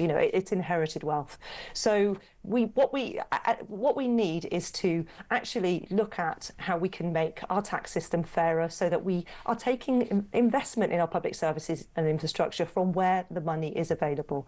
And so that means we really need to be having a much more sensible look at taxes on wealth. Let's, interesting if Rachel Reeves is listening to this, whether she's going to change her mini budget tomorrow. Don't hold your breath, though, but let's speak again, Julia. Great to have you on with us. Julia Davis, a millionaire investor, lawyer, member of Patriotic Millionaires, and she wants to pay more tax. Let's get a word on this from Julian Jessup, the independent economist, fellow at the Institute of Economic Affairs. Julian, it's very noble to hear someone who's very, very rich, as Julia clearly is, speak in this kind of way. Are there enough Julias out there that could make this make a difference? No, well, I'm afraid not. I've got nothing against the principle of rich people paying more tax, but there are lots of practical problems, which I'm afraid Julia rather glossed over. One is the question that you asked, what is it exactly that you would be taxing? what is wealth. I think the proposal is just to go after financial assets because they are relatively easy to value. So we're talking here about stocks and shares and holdings and government bonds and so on. But if you tax those more, that makes the cost of capital more expensive and reduces investment in the economy.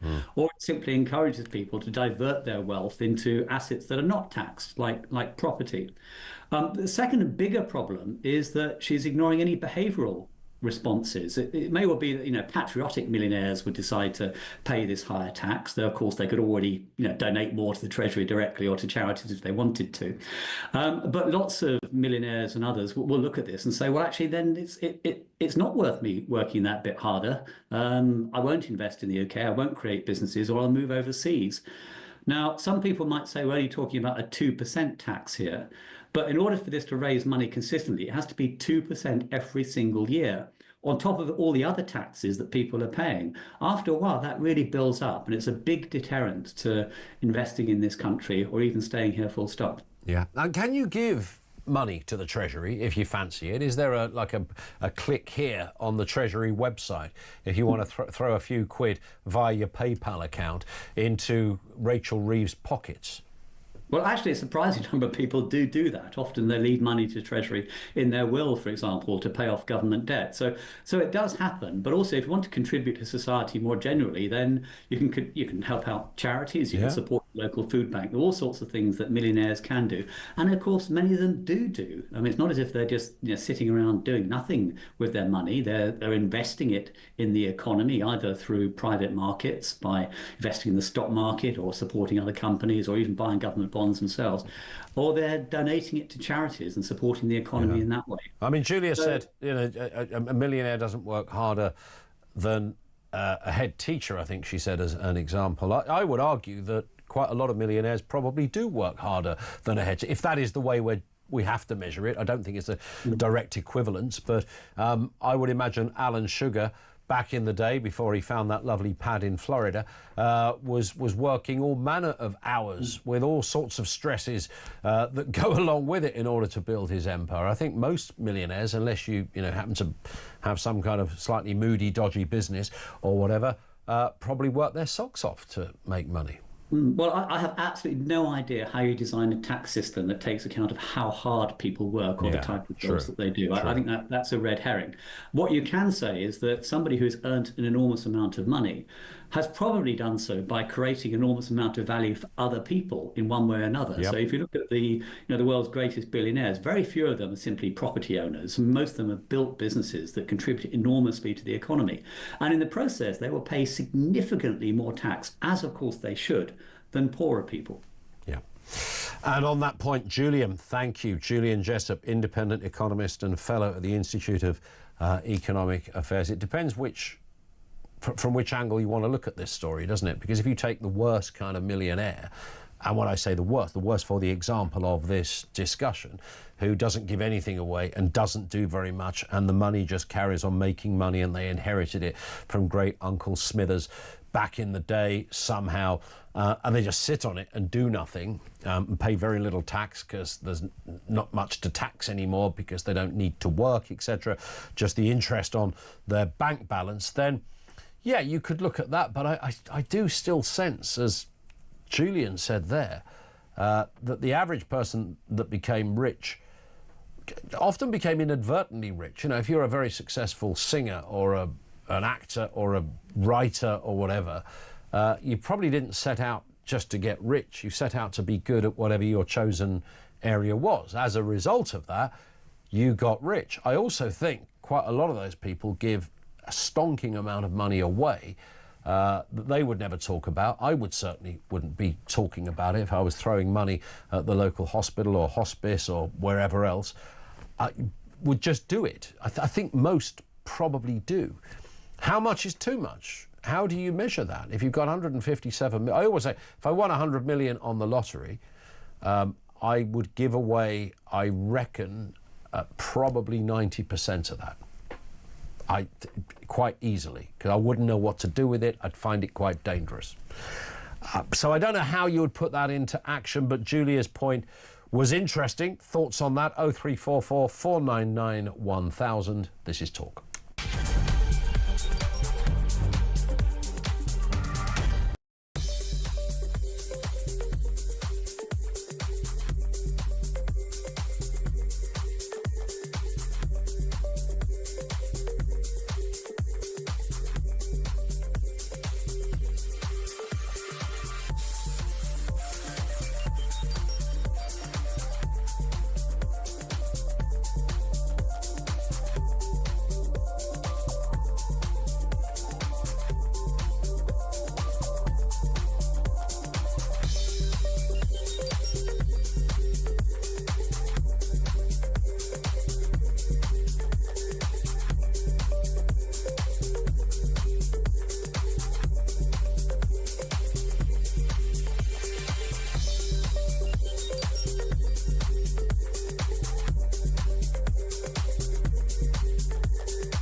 this is a difficult one because he did say that he wanted Sadiq Khan. He said that someone should kill Sadiq Khan, and now he's trying to defend it in terms of free speech. Wanting someone to be killed is the opposite of free speech. That if there's going to be something that shuts someone up, it's a threat of this. And again, do I think that he genuinely wanted Sadiq Khan killed? No, but it's totally an unacceptable, inappropriate, and let's face it, criminal language, isn't it, to say that?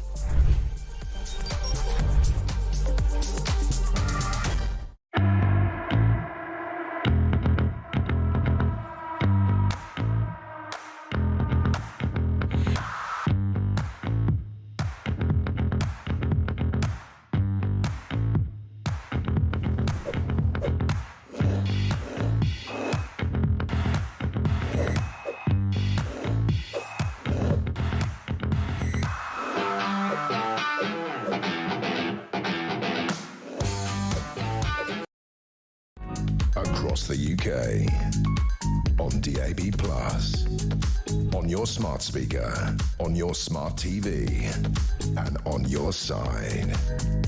This is Talk. Jeff says, sorry, but how much sunshine do you have in the UK? I would think wind or tidal power would be more of an option. A place like Australia would have 90% solar. Etc. Cheers, says Jeff. Yeah, it's true. I'm told, I know nothing about this world, that it doesn't strictly work just like that. That you can't rely on you certainly couldn't rely on running our entire country based on the sunshine, because it's hardly ever there, right? We have, a couple of days in the sun in August where it's like 30-odd degrees and we go, hey, the summer's here, and then it rains for 10 weeks and we all forget about it. Good point, Jeff. This on the Nigel and Rupert debacle. Chris says, this conflict between Nigel and Rupert makes me a little uncomfortable, but I would still vote reform because the aims of reform outweigh any differences. I think that's probably the view of most reform voters. Paul says, Rupert Lowe is my MP and I support him as an independent, but I will make up my mind to whom I will vote for at the next general election in 4 years' time, not by what is happening now. And everybody should do the same. So much will change in that time. Oh, my goodness. So much will change in that time. Let's talk to Dave in Luton. Back to that issue of MPs. Dave, what have you got for us? Oh, I'll tell you, it boils my blood to hear about MPs and their pay rises over the years. Yeah. I was basically, you say the MPs have got an independent body that works out their pay scales each year. Yep. Okay, I remember sort of a few years ago they got about 8%, something like that. Being an ex-police officer, the police also have an independent body set out by the government called the Police Arbitration Tribunal, and they work out what they think is a fair rise for the police. Mm-hmm. Okay. Now, when they propose that to the governments are entitled to say no, which is what they do, and don't give them what they recommend. 100%. Yeah. However, when the government get their recommendation, which was, I think, is 8% quite a few years back, they said we don't want it, but we have to take it because we have to. It's by law. Right. Yes, that's right. And yeah. Do you know what? And it just boils me, because I just see, and in relation to sort of wages, I think the whole government, the whole structure should be just redone. It's very archaic. We need to get a set wage for MPs. Take away all their expenses, what they've done with the public services, because they completely abuse that. If they want to work in London, travel into London and pay their train fee like everyone else. And just get rid of the whole system. And we may get MPs then, rather than doing the job because the money's there and they can just... But is there a balance, though, on that point, Dave? Because you're right, but we don't want to be punishing people for being MPs either, do we? We don't want to make them millionaires, but simultaneously we don't want to go, we're going to make it so hard for you just to do your job that you'll get naff all. No, but you could say that with any job. For example, like the nurses for the fire officers, for the police. I mean, I can only talk about the police because that's what I did for 20-odd years. Now, night shifts, day shifts, constantly all your rest days cancelled, and they do that for about 30 grand a year. Yeah. But you could say, well, why are they doing that then? Because it's only 30 grand a year, but you still get people wanting to do the job. And it's not always about the money.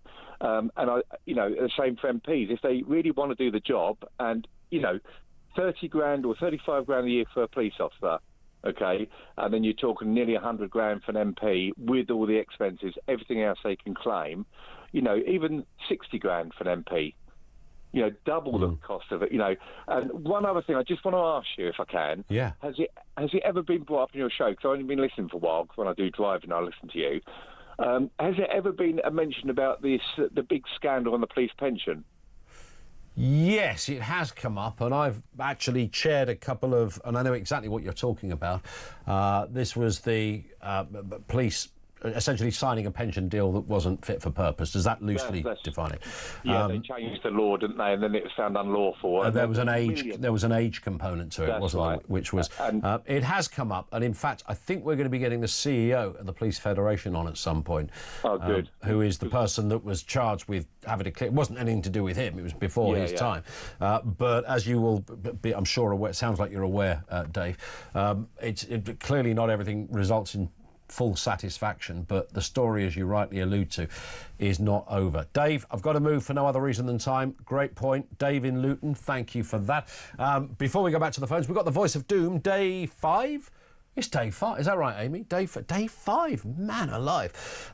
No, this is the mystery voice with the political angle. Have a listen.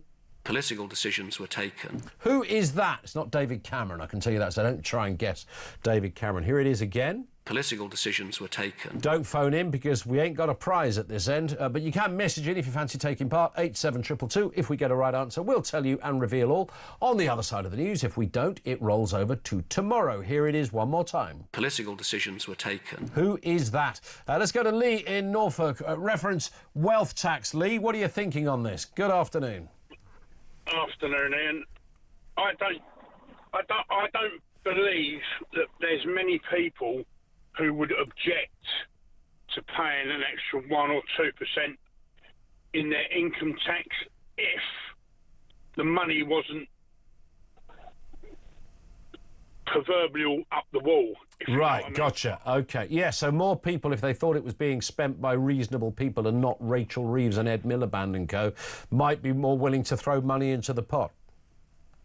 Well, yeah, I mean, just in the past, I've witnessed the massive waste in government departments, mainly the NHS and the Royal Mail. Yeah. Really, the money, the money what was just thrown down the drain over bad decisions and people not caring. Well,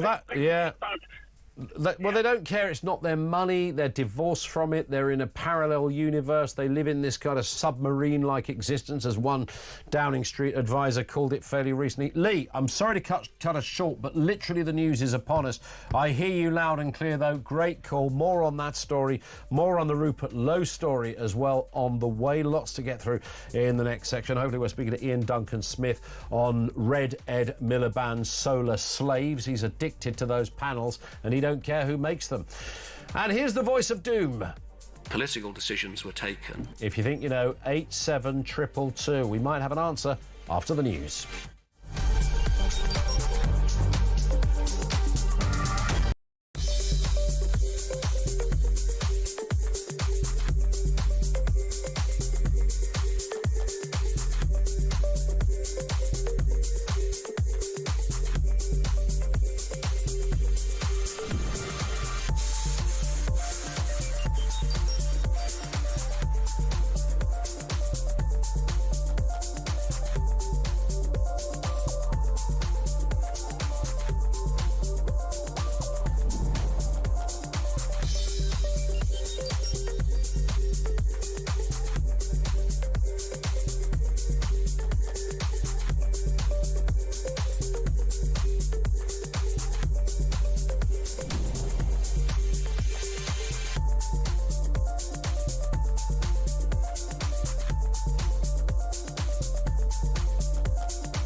UK. On DAB+. On your smart speaker. On your smart TV. And on your side. This is Talk.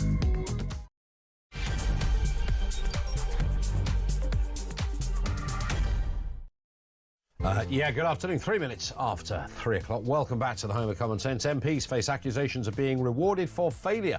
They're getting a 2.8% pay rise. Takes their wedge up to $94,000 a year. If you're a cabinet minister, it's even more. They're doing this while preparing to cut money that could remove benefits from an estimated million people, some disabled. It's a terrible, terrible look and horrendous timing.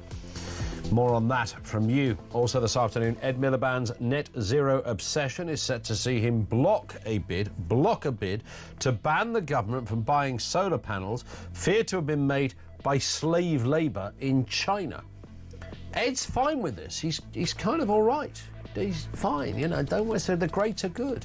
Yeah, but what about the slaves? Don't worry about that. Got to heat the homes. More on that as well. And Prime Minister Keir Starmer has promised he will drive down the cost of motoring, starting with a £1.6 billion blitz on Britain's pothole plague. Oh, man alive. They're back on the flipping potholes again. You want to bring down the cost of motoring? Have a look at the insurance industry, the cost of road tax, the cost of fuel, for goodness sake. That'd help as well. Everything you need to know, all the breaking news right here on Talk 0344 499 1000. This comes in from Tom, who says, Tom's in Yorkshire, says, the Rupert Lowe story, it's not about taking sides. We've lost critical thinking. Schools taught us to weigh both sides up before concluding. You can disagree with a legal ruling and still be reasonable. Yeah, you can. I saw somebody calling... Oh, who was it? Who was the... I think it was Rupert Lowe. Yes, somebody calling Rupert Lowe an actual Nazi. And this is classic sort of social media deranged thinking from some people. But you might think they would check their own thinking, particularly when they come from the left and they're, you know, part of their thing is that they're reasonable people. It's the other lot that are unreasonable, but they're reasonable, their minds are open, and they can understand and feel and sense things that the rest of us can't, because they are almost have superpowers because they're socialists. And this guy had written quite a hell of a rant. I just stumbled across this. And they gave the evidence of Rupert being an actual Nazi based on his views on immigration and deportation of illegal immigrants. And then they posted a couple of bits that copy and pasted the speech or the words of Rupert Lowe. So it was an extraordinary rant. And I thought, well, hang on a sec, you can literally believe that without being a Nazi. I mean, the Nazis weren't defined by their deportation process. I think that would be intellectually, well, it'd be anti-intellectual for a start. So there was quite a lot going on there, but it didn't stop somebody saying, nope, you can only if you think that, therefore you are a Nazi. And as our last texter brilliantly said there, you know, it is possible to have more than one idea flying simultaneously. Let's go to your calls. This will be Kevin in Darlington. How are you doing, Kevin? All right, thank you very much. Good. Nice to have you with us. What are your thoughts? I think they should all go on performance pay, MPs. So most of them won't get any money, would they? Say that again, Kev. I think they should go on performance pay, like they do with a lot how of do we judge that? Well, then, what performance? What have they done? What have they done for you, say, for your constituencies? What have they done for the country, in fact? How have they done the job? What jobs are they in? What are they supposed to be doing? Are they doing the job? If not, then they don't get paid. Yeah. Can we do that with 650 people? I agree with you there. That should be cut down. It's the same with councillors that we have in local councils. There's far too many of them. In Darlington especially, far too many. It should be cut back. And pay. If you've got a decent person in, pay them the extra money to do the job. Yeah. Don't have all these other people in the job. Well, I tell you what, you're absolutely spot on that point, Kevin. We have way too many, councillors, local councillors, town councillors, county councillors. MPs, Lords. Matt, how many people do we need representing us? Yeah, how much of that? How much taxpayers' money is going into all of this? Yeah. It's a ludicrous amount of money. I think we can safely say that. Absolutely. Kevin, great call. Great call. Thank you for that, Kevin in Darlington. Don't go away, Joe in Hull. Let's do the voice of doom. Remember the voice of doom, of course, the mystery voice that nobody so far has got right. Has that changed today? Have a listen to the voice again. Political decisions were taken. Political decisions were taken. Who is it, though? These are some of the wrong answers that we've had come through. Jake Berry, David Miliband, Jeremy Corbyn, no. Gus O'Donnell, it is not. Tom Tugendhat, it isn't. And Peter Hain, it isn't. In fact, we haven't got a right answer. It rolls over to tomorrow. And after that, I'm off for about, a week and a bit. So it's going to roll over that period of time to return in April. Unless somebody gets it tomorrow, we will wait with interest. Joe is in Hull. Joe, how are you doing? I'm good, Ian. How are you? Yeah, good as gold at this end. Joe, what are your thoughts? Yeah, I've just got I was really thinking out loud, and I just wanted your opinion on it, really. Yeah. Obviously, I'm a 34-year-old man with 2 children. The earliest MP I can remember is Tony Blair.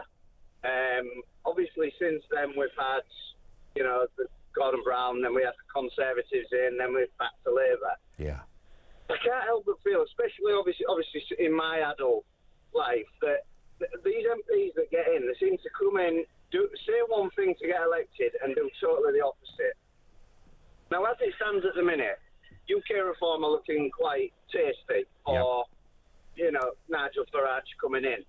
My question is, if Nigel Farage comes in and gets this wrong, where does the UK go from there? It's like, we've pretty much had everybody in. I mean, as far as I'm concerned, Labour's dead, Conservatives are now dead. UK reform are literally the favourites. Mm-hmm. And if he gets it wrong, are we going to see London riots again? What does the UK Well, that's do? assuming he gets elected. Are you confident Nigel Farage will get elected as our Prime Minister at the next election? I am. I can't see how he will. If he's promising to sort the votes out, which is on everybody's agenda, when I say everybody's agenda, I mean the British public, I do think that will tip him over and get him in, yeah. The only thing I keep questioning, Joe, is not about Nigel Farage or even reform as a specific party, is that if they were, with 5 MPs, if they could turn around a landslide that big, no political party in the history of planet Earth has ever done that. I mean, it would be so big that we'd be talking about that alone for the following 2 years. Well, let's be honest, England's never been in this state, has it? Well, yeah. I mean, I don't disagree with you, by the way. I'm just looking at the maths, and it feels like that could happen, but in reality, could it? Yeah, well, that was what I was thinking. I just worry with 2 small children. Yeah. I just think if he gets this wrong and we see a repeat of, let me say this, let me do this to get elected, and let me get my feet under number 10, and then it goes totally the opposite, which is, what's happened in the 2. Well, it's a good point. I mean, they all muck it up in one way or another, don't they? Then no party ever functions to everyone's appetite. I mean, I'm seeing people on social media, Joe, talk about how amazing Labour have done. I saw somebody, there's a thing called list theory, where if you want to find 10 things that are good, you can find them. If you want to find 10 things that are bad, you can find them. It's very easy to do. Just takes you about 10 minutes to make your list. And I'm seeing sort of die-hard Starmer supporters going, 10 things Labour have done the Tories never ever did. And as far as they're concerned, it's happy days. Well, that just goes to show with the real. I'm with you. Listen, I'm with you. Joe, your line is sadly cutting up a bit there, but thank you. Point taken. This one from Sally. I'm not opposed to MPs getting a decent wage, but I am opposed to them getting paid for not doing what the public want them to do. It's just horrendous what they're doing to our country and the lies we have been told, says Sally. Thank you for that. This one in from Adam in Oxford. Wealth tax would be profoundly unfair for some people, especially in London, where house prices have risen exponentially in certain areas, that they will have reached the threshold of 8 to 10 million in no time at all. Obviously, that homeowner won't be getting any income from a property that is worth 8 million. So how are they going to pay the 2% charge on the fixed asset if it's locked into their home? It needs to be a 2% tax on the super wealthy 20 million plus based on liquid assets, not fixed assets such as your home. You would find yourself in all sorts of problems. I mean, 10 million would suggest if you've got 10 million quid's worth of property, let's forget shares, just property, then you've probably got a few other quid, a good few quid tucked away elsewhere. But it is possible to live in a very expensive house and have no money. And London in particular, not just London, but because it's the capital, has lots of people who are living in multi-million pound properties with no money. They've had it forever. Their family lived there since 1936 when it cost about £15, and now it's worth £1 squillion. Doesn't mean they've got an income that reflects that. 0344 499 1000. We'll talk to Ian Duncan Smith in a couple of moments. Reference Ed Miliband's proclivities, all Chinese based. Details to come. Nearly 3:15. This is Talk.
It's something that I have worried about for years. I spoke about it during the leadership contest. It was part of my conference speech. We've got to look after people who are vulnerable. We've got to look after women and girls where they are in dangerous situations. And we also need to see justice done. And I don't think that we have seen full justice done. We had a task force 2023 that found about 500 new perpetrators. We need to make sure that we catch everyone, and that requires a national inquiry.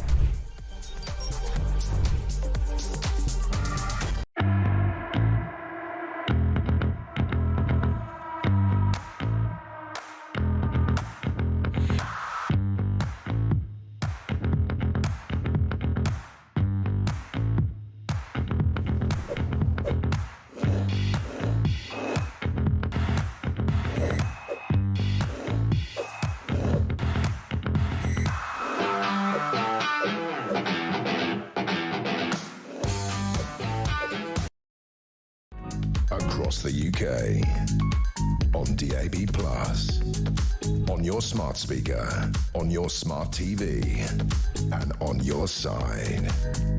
This is Talk. Just gone 3:15. Now, Ed Miliband's net zero obsession, and my goodness, is that an obsession, will see Labour block a move to stop buying solar panels made with slave labour. I'm not making this up. A Lord's amendment to the Great British Energy Bill wants to stop panels from a Chinese firm tied to Uyghur forced Labour in a £180 million project for schools and hospitals. Ed, of course, wants to slap these things on to big buildings like schools and hospitals, but purchasing these things means going to China, and we know that in the area of Xinjiang where Uyghur Muslims live, they make 40% of China's key solar panel materials, with over 1 million Uyghurs trapped in slave-like conditions. You really can't overstate just what we're talking about here in terms of human rights abuses. This is a socialist government that are quite relaxed about this, it seems. Let's speak with Ian Duncan-Smith, former Prime Minister, former Conservative Party leader, co-founder of the Inter-Parliamentary Alliance on China. Ian, good afternoon to you. Good afternoon. Good afternoon. Nice to have you with us. I mean, it really is. I mean, this is a horrendous situation that we are now dealing with here, and it seems the Secretary of State seems rather relaxed about going to China where these abuses are taking place and purchasing solar panels. Well, the reality, I think, is one that the government's in denial about. First of all, when on an interview, one of the ministers, Pennycook, started saying that they were looking to, to diversify and create British businesses in this. There's no way on earth they're going to do that, because China has gone from nowhere in this about 10 or so years ago to dominance in the global market. And the way they've done that is very simple. They've allowed their bank to subsidise companies bidding for business in key areas, and this is one of them, knowing full well that the UK and others are going to push for net zero. What they've done is they then subsidise those bids that they make to probably about 100% of bid value, which means no one else can compete. The second thing they do, which is, by the way, against the WTO rules, the second thing they do is that they use slave labour.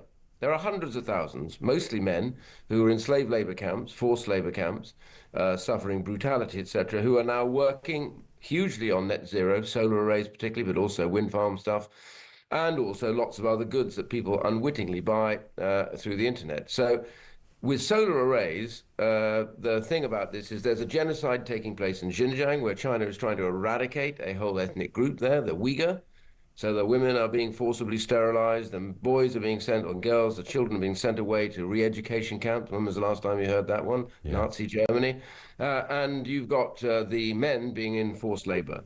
And so that means they don't actually pay anybody to do their work, which means that's much cheaper than anything we do over here, which again, not only illegal, but appalling at the same time. So they know that. When they do this Great British Energy Bill, the amendment from the House of Lords was a cross-party amendment, very simple to say, GB Energy cannot employ, use, or advise anyone to take arrays that are made in China and that can be demonstrably shown to be with slave labor. America sanctions companies that do that now. They sanction them. And what they do is they move the burden of proof onto the company. So they say, we assume you are using slave labor unless you prove otherwise. We are nowhere near that, and they're going to dump all that stuff on us, kiss goodbye to any idea of Britain getting any sort of capability to make these things, because you can't compete, because they're just absolute murdering so-and-sos. Indeed, and of course China have a history in this. I think telecommunications was another area where they were particularly prominent in the. It's very easy to sell stuff cheap when you're not paying anybody to make it, right? Yeah. Huawei is a classic example of that. You know, the government, the British Conservative government, I wasn't in the government, but I was on the back benches at the time in 2020, was determined to go ahead to let them, Huawei, have British Telecom to buy their stuff for $5, and what we campaigned against was to stop it. We finally stopped it. And so British Telecom will not renew their equipment from Huawei, but meanwhile, Huawei, which then were accused of being a threat, where's their headquarters, do you think? Well, sitting outside Cambridge. Yeah. Where would that be? Well, all those students coming out of there gets hired by Huawei. I mean, you just couldn't make this up. We are open doors to the Chinese through their goods. We subsidize them, we are dependent on them, and we turn a blind eye to their brutality. And I am just about sick and tired of it. I'm sanctioned by the Chinese, so I suppose you can say I've got some skin in the game on this one, but what the hell? Yeah, you're not taking any holidays there anytime soon, Ian, I can gather, yeah. So, unless it's a forced one. Well, yeah, let's hope not. Listen, I mean, the interesting thing as well, from a political point of view, is that I alluded to it at the beginning, and I wasn't just being mischievous, but this is the Labour Party. You know, you might think, bearing in mind, if you want to apply all the usual stereotypes of sort of socialist thinking, we're the caring people, we're the ones that do what the wicked Tories can't do. We consider others. We've got a great track record on human rights abuses, and we do all we can to ensure that this cannot continue. And yet here they are, in fact, not even hiding it in a case such as this. It's a demonstrable fact that this is going on in this part of China, and Ed Miliband and doubtless their MPs are palpably relaxed about utilising slave labour to get Ed's evangelical dream of net zero into the UK.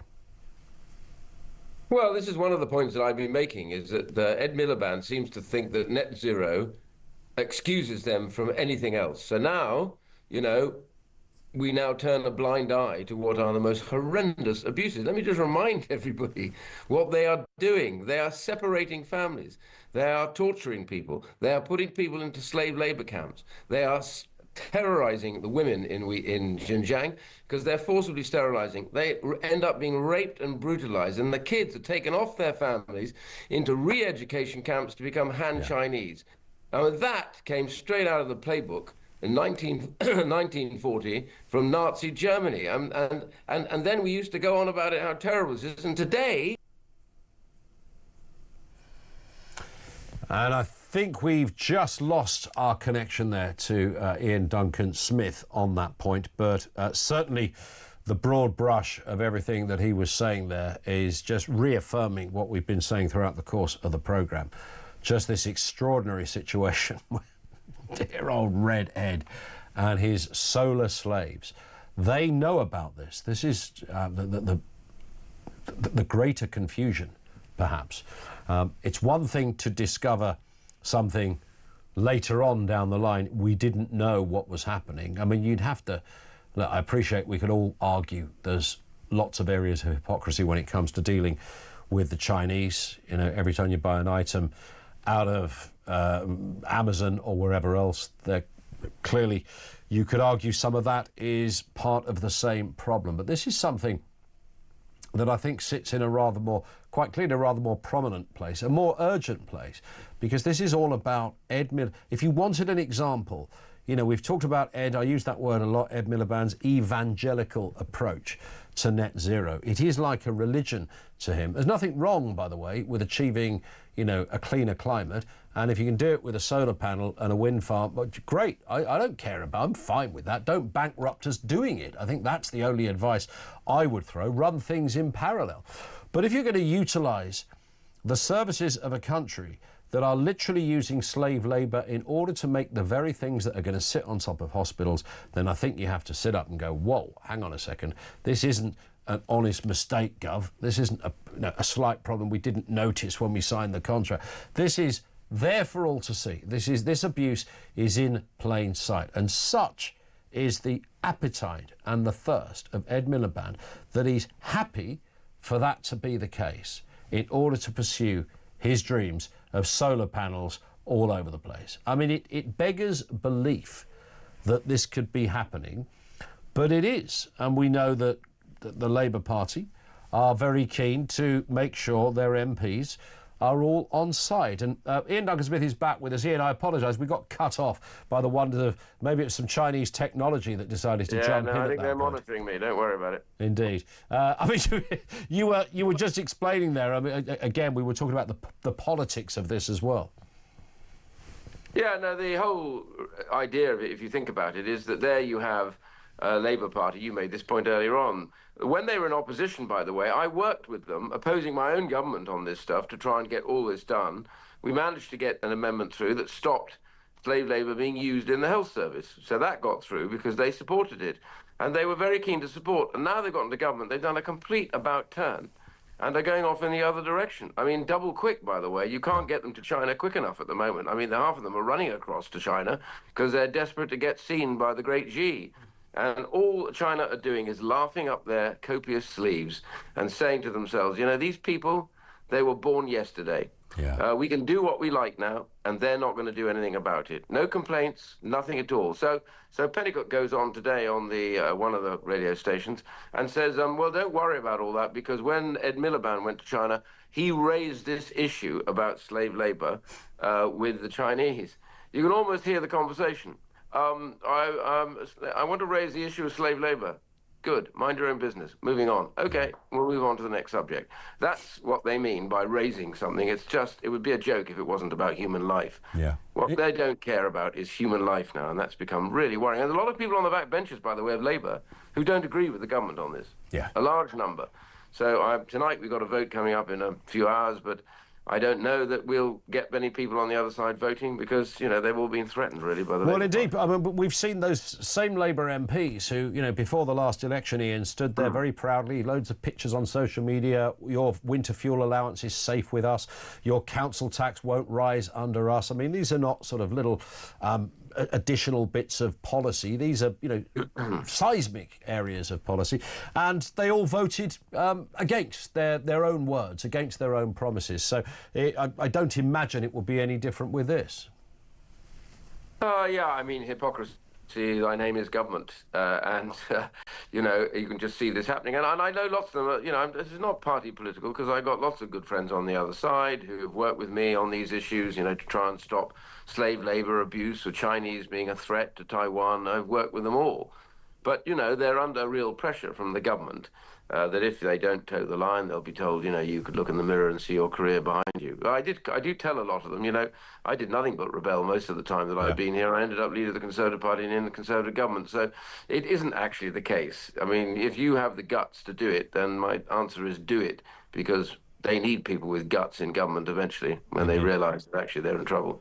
Ian, just while you're on, you may not have caught this bit of news. I'm bound to ask you, as a seasoned parliamentarian, a man of much experience, US and Russia agreeing to a Black Sea ceasefire deal, avoiding military use of commercial vessels, preventing strikes on energy infrastructure. Ukraine warned it would defend itself if Russian military ships violated the agreement. But that's where we're at the moment. Your response?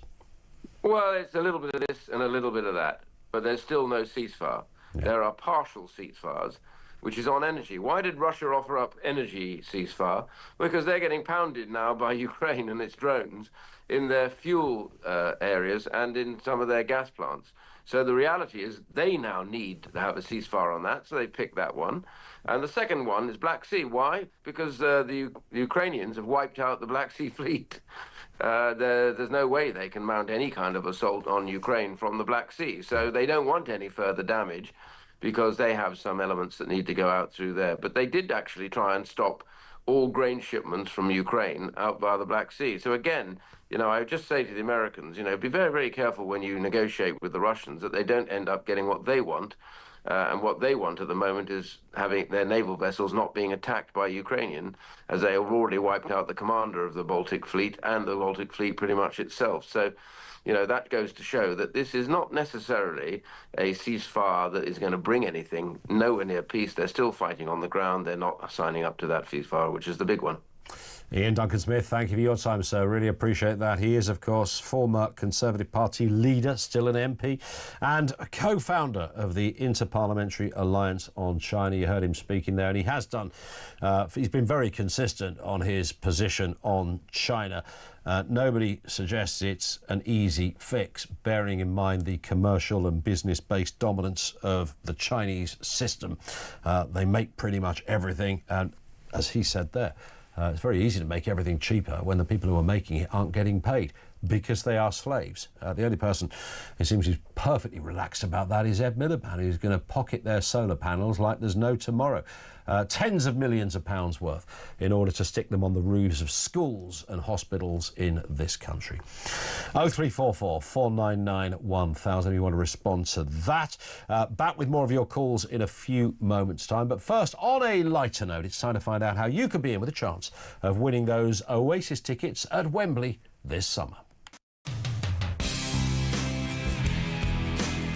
How do you fancy winning tickets to the hottest gig of the century? Here at Talk, we're giving you the chance to bag yourself a pair of tickets to Oasis at Wembley this summer. Plus, we're giving away a whopping 10 grand and putting you up for the weekend in a London hotel. All you need to do is text the word prize to 83338 and you're in the draw. Alternatively, you can enter by post. Once again, all you need to do is text the word prize to 83338 or you can enter by post. Good luck.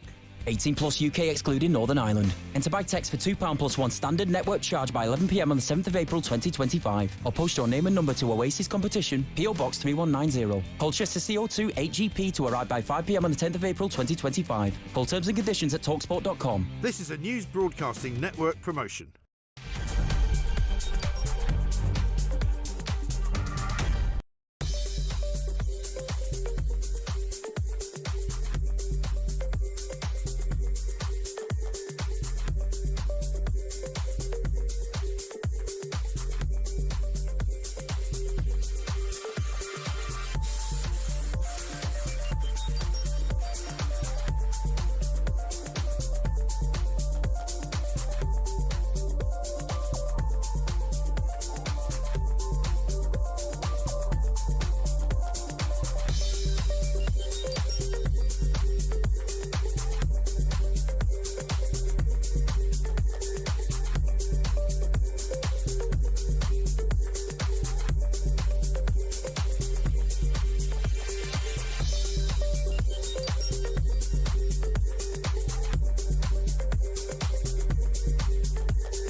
Across the UK, on DAB+, on your smart speaker, on your smart TV, and on your side.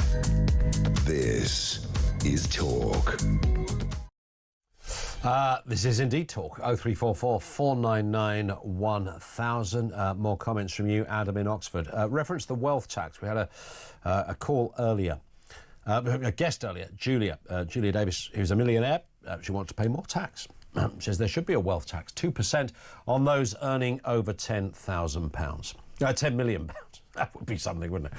A wealth tax would be profoundly unfair for some people, especially in London. I think I did read that one from Adam, didn't I? Yes, I did. This one comes in, however, not from Adam in London, but from Jules, who says, seems that your guest and her cohort of wealthy who want to pay more tax come across just as bizarrely guilt-ridden, virtue-signalling socialist millionaires. There's irony for you. Why not instead employ more people, farm more help? Or you could just voluntarily give money into good causes. I think the issue around that is the proposal is a tax on the wealth, not a tax on money. So if you've got a portfolio worth 10 million, you would sadly be scuppered by that tax, even if you weren't earning any money. Curious times. Now, Prime Minister Keir Starmer has vowed to drive down the cost of motoring. Hurrah! Starting with a £1.6 billion investment in fixing our potholes. I think that's quite woefully short of what is needed to fix all the potholes. The PM has warned councils must prove road repairs are completed or face losing funding, and pledged to tackle high fuel costs, parking charges and insurance bills. All of this stuff, if this is in the States, they'd be doing it in about 10 minutes. I know it's not always to everybody's cup of tea over there, but they're quite quick these days at changing mad policy. He also criticised fuel retailers for not passing on falling wholesale prices, calling motoring a lifeline for many on modest incomes. Let's speak with Mike Hansford, Chief Executive Officer at the Road Surface Treatment Association. Good afternoon to you, Mike. Good afternoon, Ian. Thanks for inviting me on the show. It's a pleasure. Nice to have you with us. I mean, I mentioned 1.6 billion quid sounds like an awful lot of money. If you piled it up and sat it in my living room, it would look very impressive. To try and fix all the potholes, not sure it completely touches the sides. No pun intended. Yeah, I think there are undoubtedly some sort of funding issues for the industry to address, but I think there is a wider issue that we need to address, and that's how we're investing current funds. And I think the only way that we are going to drive down the cost of motoring, as Keir Starmer suggests, is if we start investing more in preventative road maintenance. Through low-cost preventative road surface treatments, and also making sure that we're fixing the potholes permanently with longer-term sort of solutions. So it's been actually very refreshing to hear that the government are listening to the industry and now talking about this accountability, if you like, on local highway authorities to actually sort of demonstrate how they're investing this funding for best return. Yeah. And, I think what they're being told is that they have to be demonstrating they're investing in preventative maintenance and long-term solutions, or they lose 25% of their funding uplift, which is quite significant for most authorities. Because we've seen, I was just about to say, just to feed into what you were saying, Mike, that, we've seen, everyone's seen the pothole gets repaired and then 6 months later it needs repairing again. And you think, well, what did you fix it with? Paper mache. It's clearly not the stuff that needs to last. That's a big area of a problem, right? Yeah, so every local authority will have a plan that demonstrates how they will address potholes, and they may have to do a temporary fix to make it safe, and that could be within 7 days, for example. So that might just be a shovel full of asphalt. We accept that. But what actually needs to happen is a permanent follow-up repair with a permanent repair that is going to last, and equally looking at the actual surface itself. If that's kind of mid-life, we should be investing in a preventative surface treatment to stop it going into that really poor condition where you get expensive, unpredictable potholes. And then, as you see, some of these roads, when we talk about permanent fixes, we can't be just fixing the potholes. Some of these are at end of life, and we have to look at ways that we can invest in permanently repairing that, adding to construction to roads that maybe evolve tracks effectively. We can do that through recycling methods, and that makes use of the existing material, significantly lower cost. So there's lots of options out there for local authorities. And at the moment, is there sort of a kind of pecking order of what you fill a pothole with? I mean, is there a shed somewhere in most local authorities where they go, well, we've got this version, which is the cheap stuff, then you could have this, it'll last a bit longer. Over here, we've got the really good stuff that'll last for as long as the road will last. And then there's something else in the middle. Is that sort of crudely put? Is that how it works? There's been huge developments in how potholes are fixed. So there's like temporary material that we can use to do that quick fix. There are permanent solutions that could be conventional asphalt material patches. That could be thermal spray injection patching. There's lots of new products coming on the market that we can actually use to fix these potholes with a really permanent fix. Well, let's hope there's more of it, and let's hope this comes to something. Mike, thank you very much for your time. Mike Hansford is the Chief Executive Officer at the Road Surface Treatments Association. The Road Surface Treatments Association. Did you even know about these guys? Thank goodness they are there if they're on our side when it comes to sorting things out. I thought the other stuff that was really interesting was that Starmer is also talking about addressing high fuel costs, parking charges and insurance bills.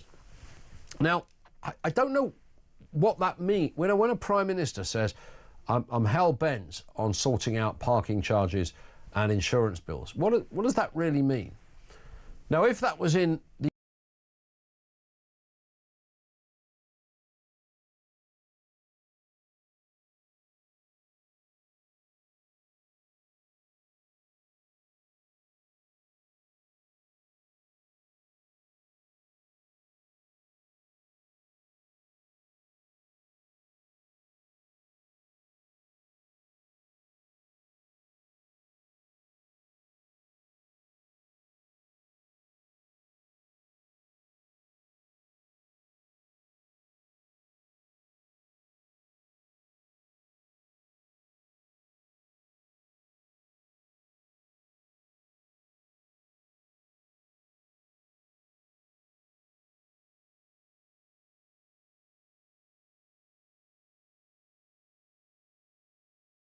extraordinary amount of money.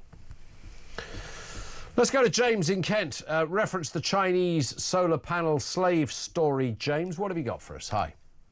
Well, as with so much with this government, there's already an act in place that prevents people from buying from companies that use slave labour. Yeah. Peter Corbell's great chum, James Brokenshire, put a bill through Parliament in 2015, the Modern Slavery Act, and that it requires all companies that are buying from overseas to do whatever they can to make sure they're not buying goods that have been produced by slaves. And I can remember the company I worked for bought a load of, it was the railways, we bought a load of those orange suits that people wear down on the track, or we were going to, and then there was a suspicion that the arms of these suits were being made in Indonesia and were being made in sweatshops. Wow. So we cancelled the contract and went and got them elsewhere. So Mr. Miliband is breaking the law if he is knowingly telling people to buy from companies in China that are using slave labour. Pure and simple. That's the bit that I can't quite work out, James. I mean, it seems to me that you wouldn't, regardless of which party, I don't think anybody would want to be buying places where we know very specifically that that part of China's infrastructure, manufacturing, is literally made by slaves.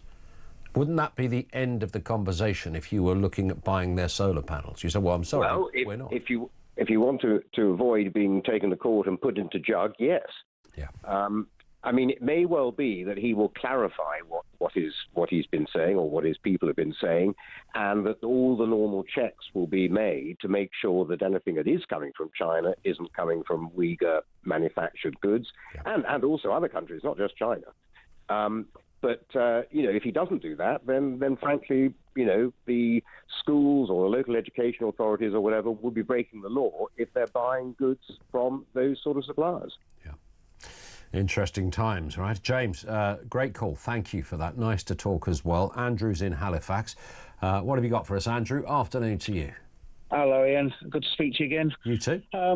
Well, I'm actually in the process of contacting my local MP about the state of roads generally here in Calderdale, because I've travelled all over the country, and I would say here and neighbouring Kirklees, which covers Huddersfield and Dewsbury, are probably two of the worst boroughs for roads. They are an absolute disgrace here. They really are. And not just that, I mean, anybody that's driving around Calderdale now will know that there's a set of reconfiguration roadworks going on in the centre of Halifax. And to be quite honest, arthritic tortoises could complete the job faster than the guys that are working on it. It's been going on since last summer, and all I've seen them do is move a few piles of bricks from here to there and dig things up. I mean, if this had been Japan, it'd have been done in a week. Yeah. Absolutely. It does make you wonder, doesn't it, how that works. But are we just living in a country of bad habits, Andrew, when it comes to getting stuff done? That, this is how it's always been, so nobody bothers to change it. We don't have a Prime Minister, and in fairness to Starmer, he's not alone on this, who stands up and says, I'm as mad as hell, I'm not going to take it anymore.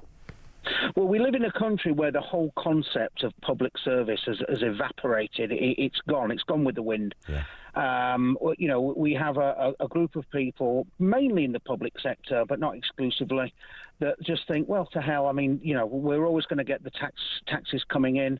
To hell with how we treat the general public. We know we've got a steady stream of money. They just don't care.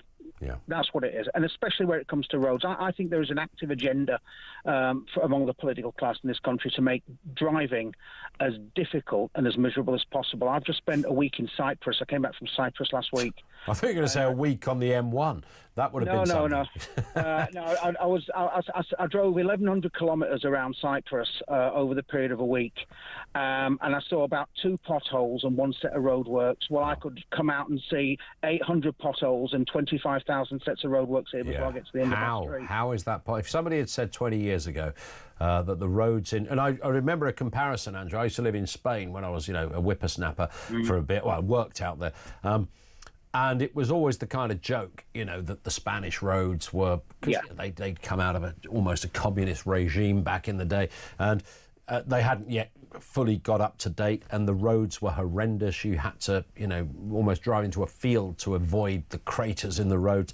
And I went back, a number of years ago, and the roads were perfect. Ours were bad, but theirs were perfect.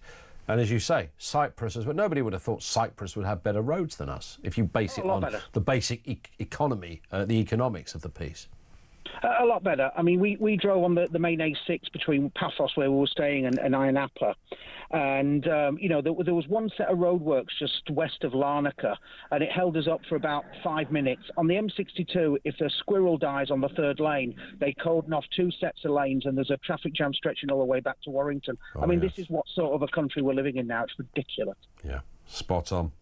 Great call, Andrew. Thank you.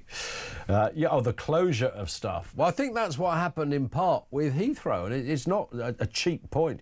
I genuinely think that in the panic and the turmoil of everything that had gone on, the go-to instinctive response was to close it all down. I'm sure if the head honcho of Heathrow is listening to this, he's thinking, mate, you couldn't be further from the truth. We did everything we could to keep it open. Well, you didn't. You were in bed, mate. But some people might have given it a go. No, I think that was the go-to instinct. And he's right about road closures. Man, I get it if there's a big lorry fire or some horrendous accident, you've got to close the place. But the length of time we close things for what appear, we've all been there. You know, when you're on a tailback from hell and you eventually get to the point where you can just in the distance see a blue flashing light, think, oh, well, the police are there, or is it ambulance? And, there is a part of you, obviously, that thinks, I hope this isn't too serious. And then you get there and you realise it's a Mini has kissed the bumper of a Fiesta and wobbled a bit on the inside lane, and they've gone over to the heart, and that's closed a motorway for 7 hours, or the tailbacks from hell. Something ain't working. 0344 499 1000. This is Talk.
Nobody would want me to be Chancellor, Julia, because my grasp of economics is not that great. I mean, I would think, to be fair, that would be great qualification for the job, because that appears to be the same situation we were in with Rachel Reeves. If you are the Labour Party, people expect you to be the Labour Party. And yes, we know that this election was a bit strange. It was more about change and getting rid of the already established 14 years of Tories. But you would expect that quite a lot of people wanted a Labour government. And this is not remotely a Labour government.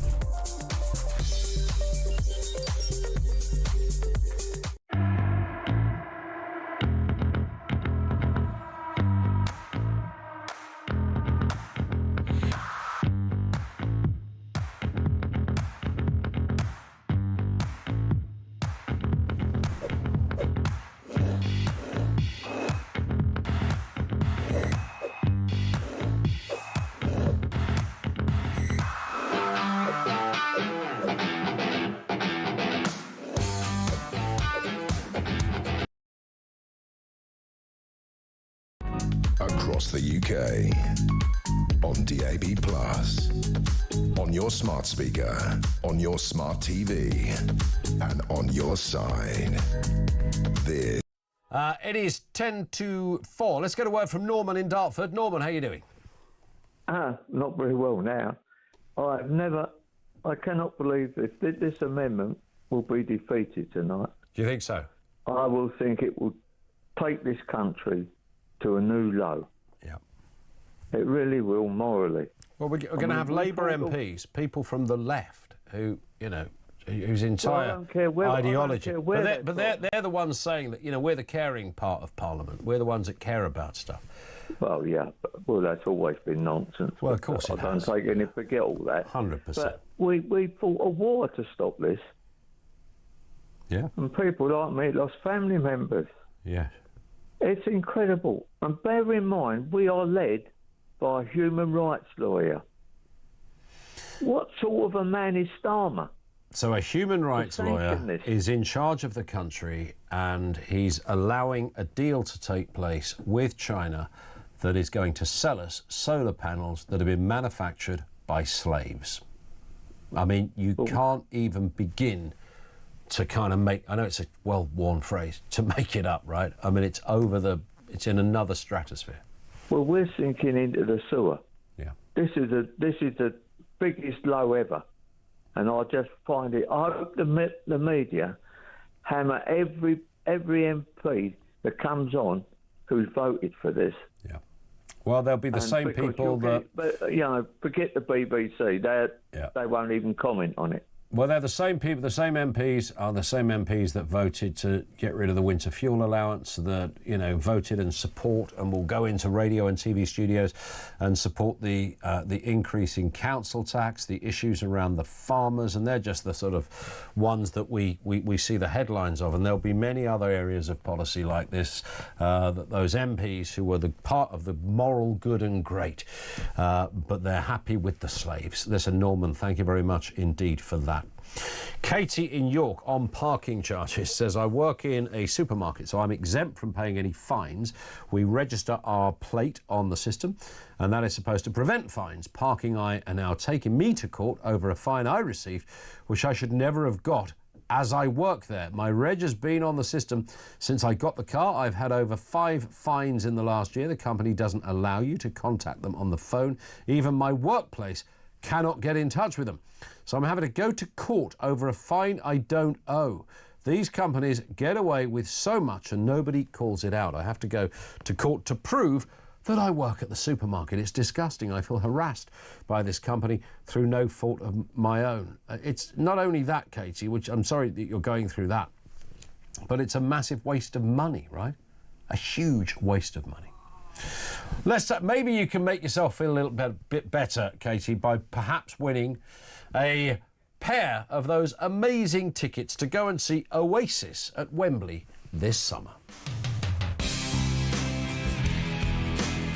How'd you fancy winning tickets to the hottest gig of the century? Here at Talk, we're giving you the chance to bag yourself a pair of tickets to Oasis at Wembley this summer. Plus, we're giving away a whopping 10 grand and putting you up for the weekend in a London hotel. All you need to do is text the word prize to 83338 and you're in the draw. Alternatively, you can enter by post. Once again, all you need to do is text the word prize to 83338 or you can enter by post. Good luck. 18 plus UK excluding Northern Ireland. Enter by text for £2 plus 1 standard network charge by 11 p.m. on the 7th of April 2025. Or post your name and number to Oasis Competition, PO Box 3190. Colchester CO2 8GP to arrive by 5 p.m. on the 10th of April 2025. Full terms and conditions at talksport.com. This is a News Broadcasting Network promotion. It is 5 to 4. Jeremy Kyle is going to be here on the other side of the news at 4 o'clock with what looks like an absolutely stonking show, looking at the thickness. Sorry, I was just reading. Order. I've just received this. A new television show yesterday on Channel 5 flops with disastrous ratings and viewer complaints about the Gaudry set. Really? Anyway, there we go. OK, I'll have to have a look at that. There you are. Oh, right. Good. Anyway, how are you? I'm all right. Can I just do an update, ladies and gentlemen? She's not very well. I mean, you're not very well. What did I say? You're not a woman, man. You're not very well, are you? Your producer's been telling me that he's quite worried about you. You seem to have a sore throat. You should see the size of my swollen tonsil. Can you show me? Well, it's hard to do so because Mrs. Kyle says she's seen your tonsils regularly. Do you know what? Do you know what I did today? I've never done this in my life. I went to a pharmacist instead of a doctor because I thought, that's what you're meant to do. But at Tesco's or something. And it was brilliant. No, it was just in the high street chemist. I walked in there. I said, "Can I see a pharmacist?" I was there early doors. Lovely lady came out, got her little torch pen out, had a little look, said, "Your tonsil is on the wonk, mate," she said. Which one is it, left or right? Right. Ah. Left one's absolutely fine. She said it's a beautiful tonsil. It's one of the best I've seen in my life. But your Imagine right having one's two. knackered. I'm in that position, but it's not my tonsils. So it's swollen. It's swollen. I said, "Is it a virus?" She went, "No, it's an infection. You've essentially just got a sore throat." And did she give you antibiotics? She didn't. She said they won't do any good, but she gave me some good anti-inflammatory stuff that is kind of... Are you a bit of a man, baby? Are you one of those people that... Because men are famously... And you're going on holiday on Thursday. Our bet is that you've made this up because you want tomorrow off to pack. No, I'm definitely here tomorrow. Are you? No, I'm not going away. No, I'm just off. I've got a couple of things to do. What, a bit of DIY? I'm going to the Police Bravery Awards in Cleveland. I'm going to be hosting that, so that's going to be good. I'll be up there in the northeast tomorrow, and it's just come at that. What time. if your voice goes and you? Well, that's what I was worried. That's why I went to see the pharmacist. The only reason you're worried about missing the police is money, isn't it? Let's be honest. I'm a benevolent man, Mr. Carl. What does that mean, Governor? It means I'm all for giving my services away. Are you? Well, you've given a lot away. I don't really know where to start. Obviously, Kemi Badenoch was a guest with Mike this morning. That was a great interview. It was a great interview. She thinks thieves should be sacked. I think we all agree with that. She says she's open to fracking. We're going to say shot. Well, that would have been a great headline, She's open to fracking. I want originality from Kemi Badenoch. I think she's struggling, if I'm completely honest. It was a great interview, and fair play to her for coming on. There's loads of sort of great stories, aren't there? There are. Slave labour. I mean, that's just extra on another scale. Labour will be turning a blind eye to slavery if it blocks a bid to ban ministers from buying solar panels feared to have been made by... Why don't we just ban solar panels? Because they're crap. The story of the day for me is, and I don't understand it, and I'm not going to pretend I do, people mistakenly identified as Muslims could be victims of Islamophobia under Angela Rayner's new definition. So non-Muslims could be the victims of Islamophobia. Yeah. Do you understand?